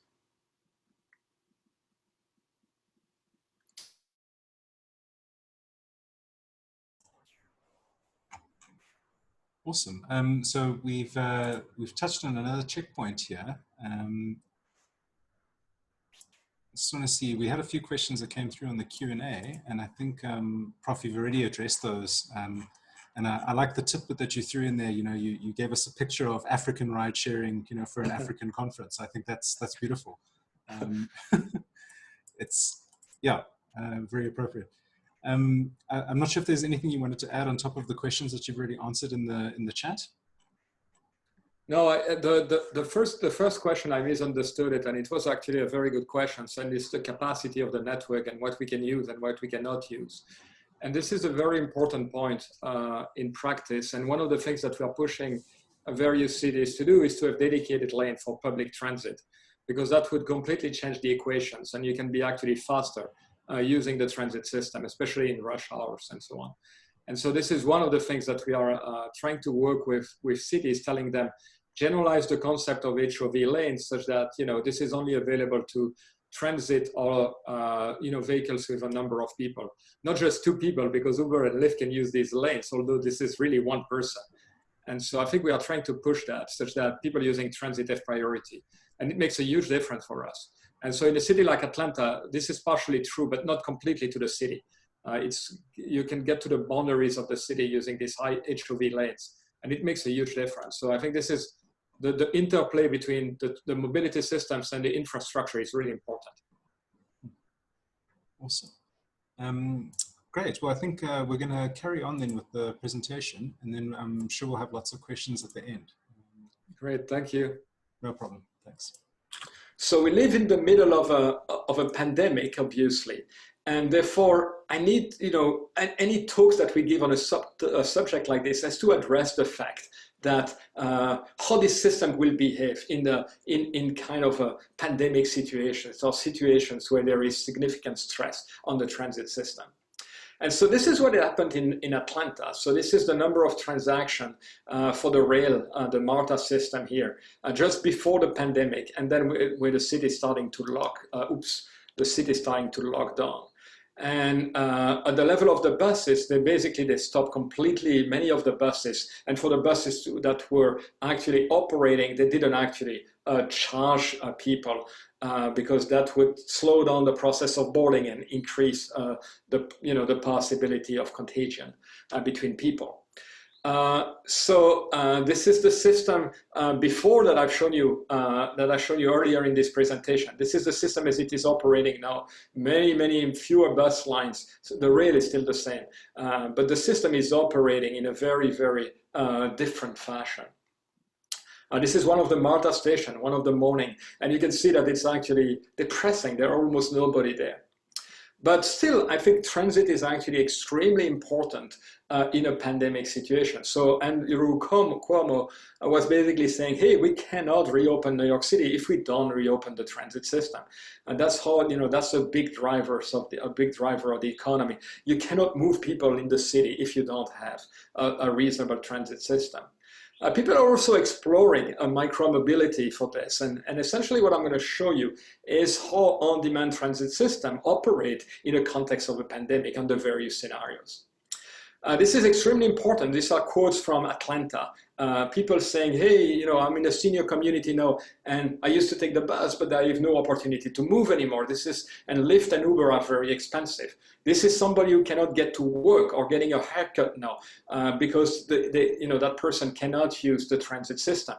And the person cannot pay about $400 a month just to go to work using Uber and Lyft. So remember the kind of transit system that we have, we don't change the fare. It's still, you know, $2.5 in Atlanta for boarding an on-demand transit system. So what have we done? So we have been looking at scenarios where we have to reduce the capacity of the rail and the capacity of the buses by using social distancing and accounting for time for cleaning the buses and cleaning the rail. That's one of the things that we did. We have also to take into account that the demand is different. People are working from home, and therefore the budget is going to be smaller. We don't collect as much fare as usual. And finally, I just argue for this. This is not because this is hard that we should not do it. It's actually very important for a variety of workers. Actually, you could see that all the stations linked to hospital, the airport, essential workers are essentially the stations that are the most utilized during a pandemic. So we looked at various scenarios. So obviously you have the baseline, which is, you know, how the system is operated normally, was operating before the pandemic. And then we look at two scenarios, early pandemic and late pandemic, where the ridership has been decreased by 55 or 75%. And the budget here is reduced essentially by 17 and 23% in Atlanta when that happens. Because for some reason, the MARTA system doesn't depend too much on fare connections. So we are in a fortunate situation there.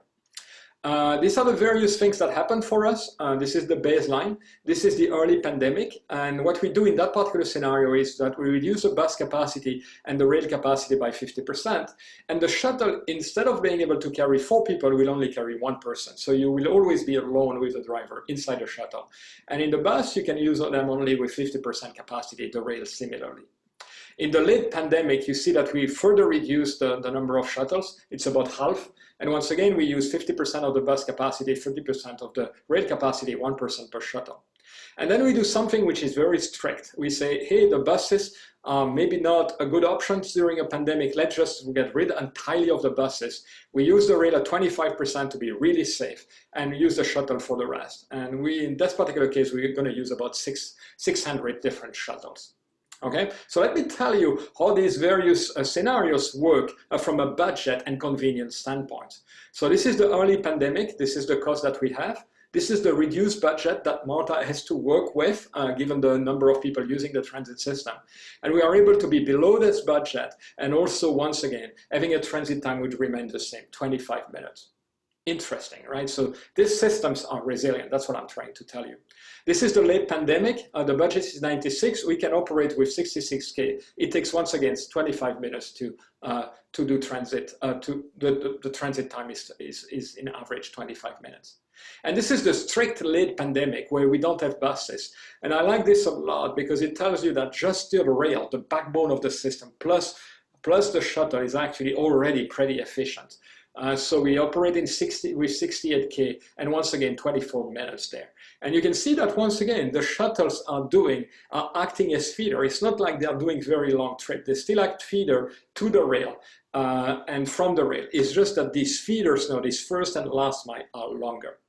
So what I hope that I've given you here is a sense that this particular on-demand multimodal transit system are extremely resilient, and you can adapt them as the demand is changing. And you can grow them in exactly the same fashion. So let me go to the conclusion now. So what I talked about today is a particular new type of mobility system, on-demand multimodal transit system. They address the first and the last mile problem, which is plaguing all the transit systems around the world, and they address congestion and economy of scale. And they can be used for reducing transportation inequalities because the price is the same price as the existing transit system. So they are an order of magnitude cheaper than Uber and Lyft. The key finding, and I hope I convince you of that, is that they work for low density areas, high density areas, and complex cities such as Atlanta. So they work in a variety of different configurations.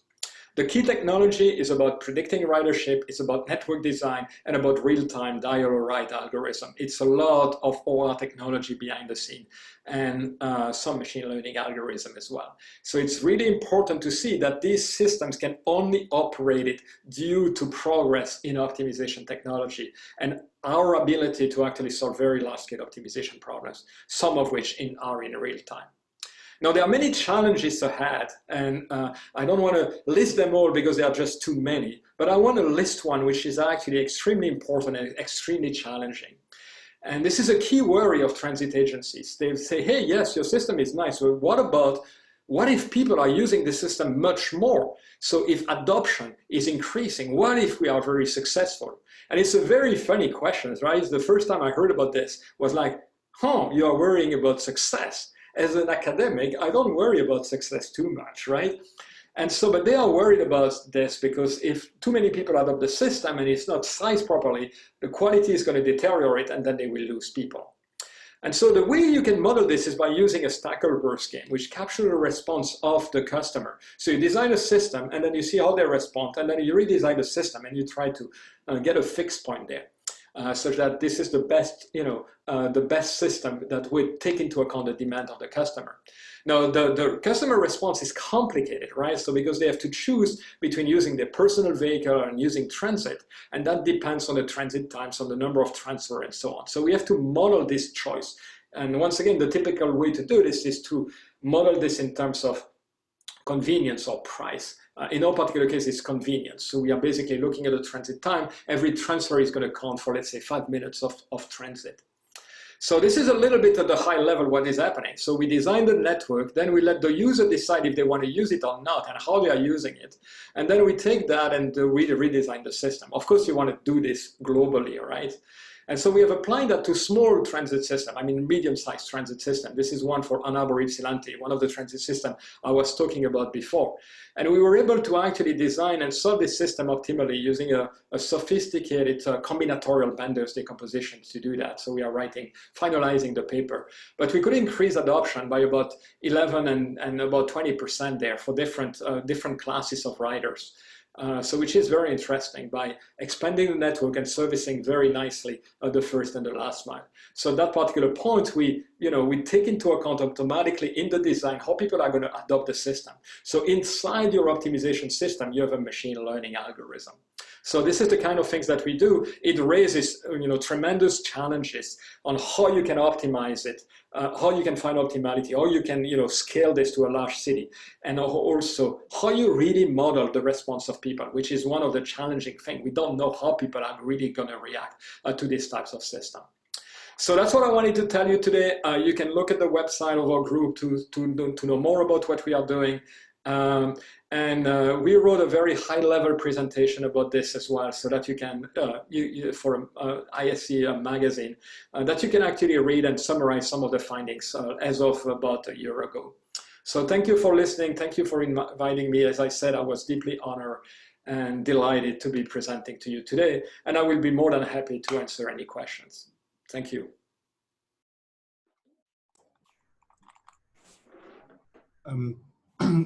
Thank you, Prof. I think that was really excellent. I have a question. Just I see that there are some questions in the chat there, but I may have missed it. To what degree are you currently influencing the design of network systems? I got the impression that some of it was theoretical, based on actual data, but looking at a theoretical reallocation of or redesign of the network, and then assuming that your adoption rate is very high of the people in the system, and then you can improve their transit times accordingly. So currently, what's your sort of influence there in the sort of real? No, so I think this is a key question. I think the way we do this currently is that we collect real-time data and historical data from people using the transit system. So we had a lot of the car transaction that people are using. We have a lot of the automatic passenger counts that you typically have in the buses and so on. And that gives us essentially what people do, origin-destination pairs. And that's how we design the system. The key issue is that sometimes this system becomes so convenient that a lot of people are using it, and this is not part of the data initially.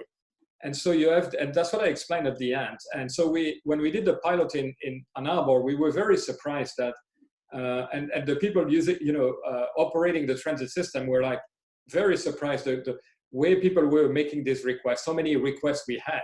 I mean, the first day we had 15 people, after a week, it was like 400, and it grew up tremendously fast. And then you have people who were not using the transit system using it because it's much more convenient. And so you have to account for that and size the system properly. And that's not easy. And that's the latest model that I was presenting out, this bi-level optimization model, where you try to actually see, hey, these people probably will adopt the system if this is available. But the computational challenge is tremendous. And that's what we are looking into. And we are looking at various approaches. Some of them are exact. Other ones are trying to do a combination of simulation and optimization.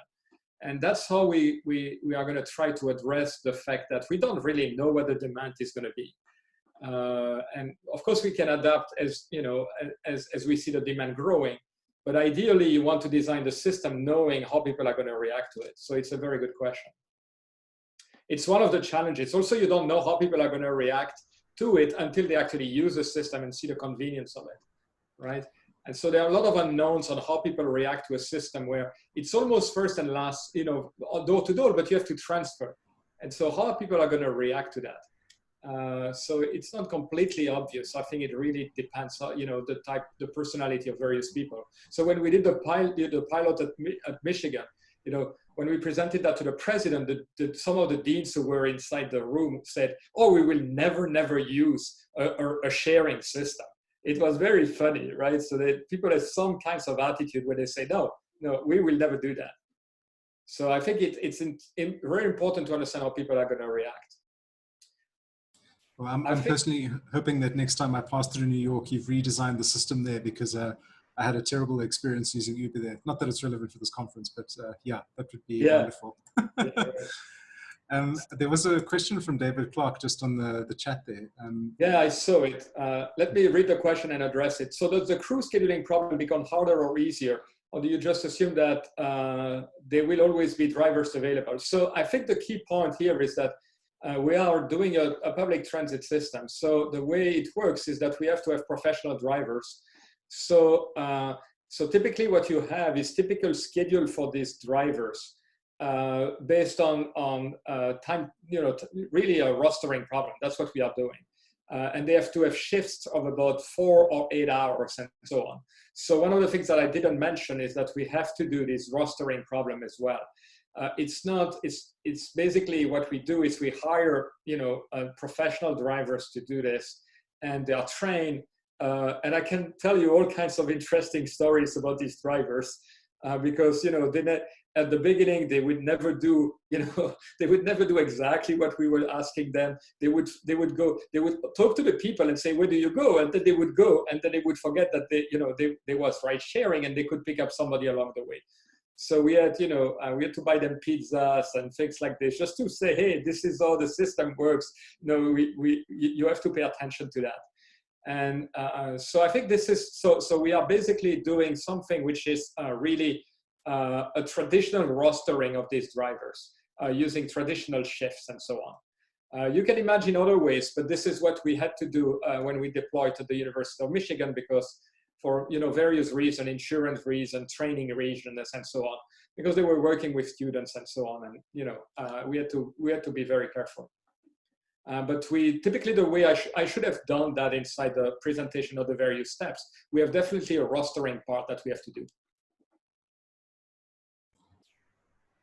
Well, that's this has been really insightful. I feel I followed your work quite closely when you were at NICTA working on CHIP as a side note, and I was quite sad when I saw that you'd left. But now that I see that you're working on such massive problems somewhere else, it makes me very happy. I think you definitely at that that sharp edge of what's possible with computation at the moment, just based on the scale and the size of the problems that you're working with. Yeah, I think the scale now is really challenging. Atlanta has been challenging for us because just the scale of the system and the geographic, it's a very, very wide geographic region. A lot of people using the system, a lot of congestion inside the city. It's really pushing the frontiers of optimization technology. It's very, very interesting what we need to do. And so there are a lot of things that we can do on small systems that we cannot do on the large system. And we are looking at how we can actually address them. And so the team is working very hard right now to try to scale to everything. Every time we do something better, on the optimization for a small city, it's extremely hard to do it for Atlanta. But we are going to work on San Francisco as well now. So it's going to be very interesting. It's a very different city. And so that's particularly exciting. So So if we have Atlanta and San Francisco, I think it's going to be really, really exciting. I think it's very important that we bring you to Africa and just show you Johannesburg and Pretoria and just get you involved here and see if we can get you some data and you can help us improve our own transit system, because I'd love to do that. I'd love to do that. So we have been working on several continents, and so as I said, I've been to South Africa once, and I'll be very happy to come back. So we'd love to have you. Prof, I think unfortunately we've pretty much hit our time budget at this point, but I'm sure if members want to get hold of you, do you mind if we just pop your email address onto them and for follow-up questions? Of course. I'll be always very happy to talk to people. As you can imagine, I'm really passionate about this topic, and the more case studies we have, the more deployments we have, the happier I am. So. Awesome. Well, yeah, thanks again. That was just it was a brilliant presentation. And if you were in a room right now, there'd be a crowd of applause, and happy smiley faces, which there are by the looks of things, just looking at the feed. There's pictures of people in Stellenbosch celebrating maybe a little bit too early in your presentation. But yeah, thank you very much, Prof. No, thank you for inviting me. And yeah, hopefully we can see together. We can see each other together in person at some point in the coming years. 100%. Thank you very much. Thank you. And don't hesitate to contact me. I'm always very happy to get feedback and suggestion and insights. Wonderful. Gemma, I'm going to hand over to you now. I think just for the closing, if I'm not mistaken. Yes. Right. It has been a wonderful 3 days, and I have thoroughly enjoyed everything I've learned over these last few evenings. I hope you guys have as well. And yes, we are very disappointed that this wasn't in person, but hopefully next year we will see a change in that and we will all be able to meet again. And with that, I would like to close the conference for 2020. Thank you so much for attending. Thank you to our sponsors and to our keynotes. Good night.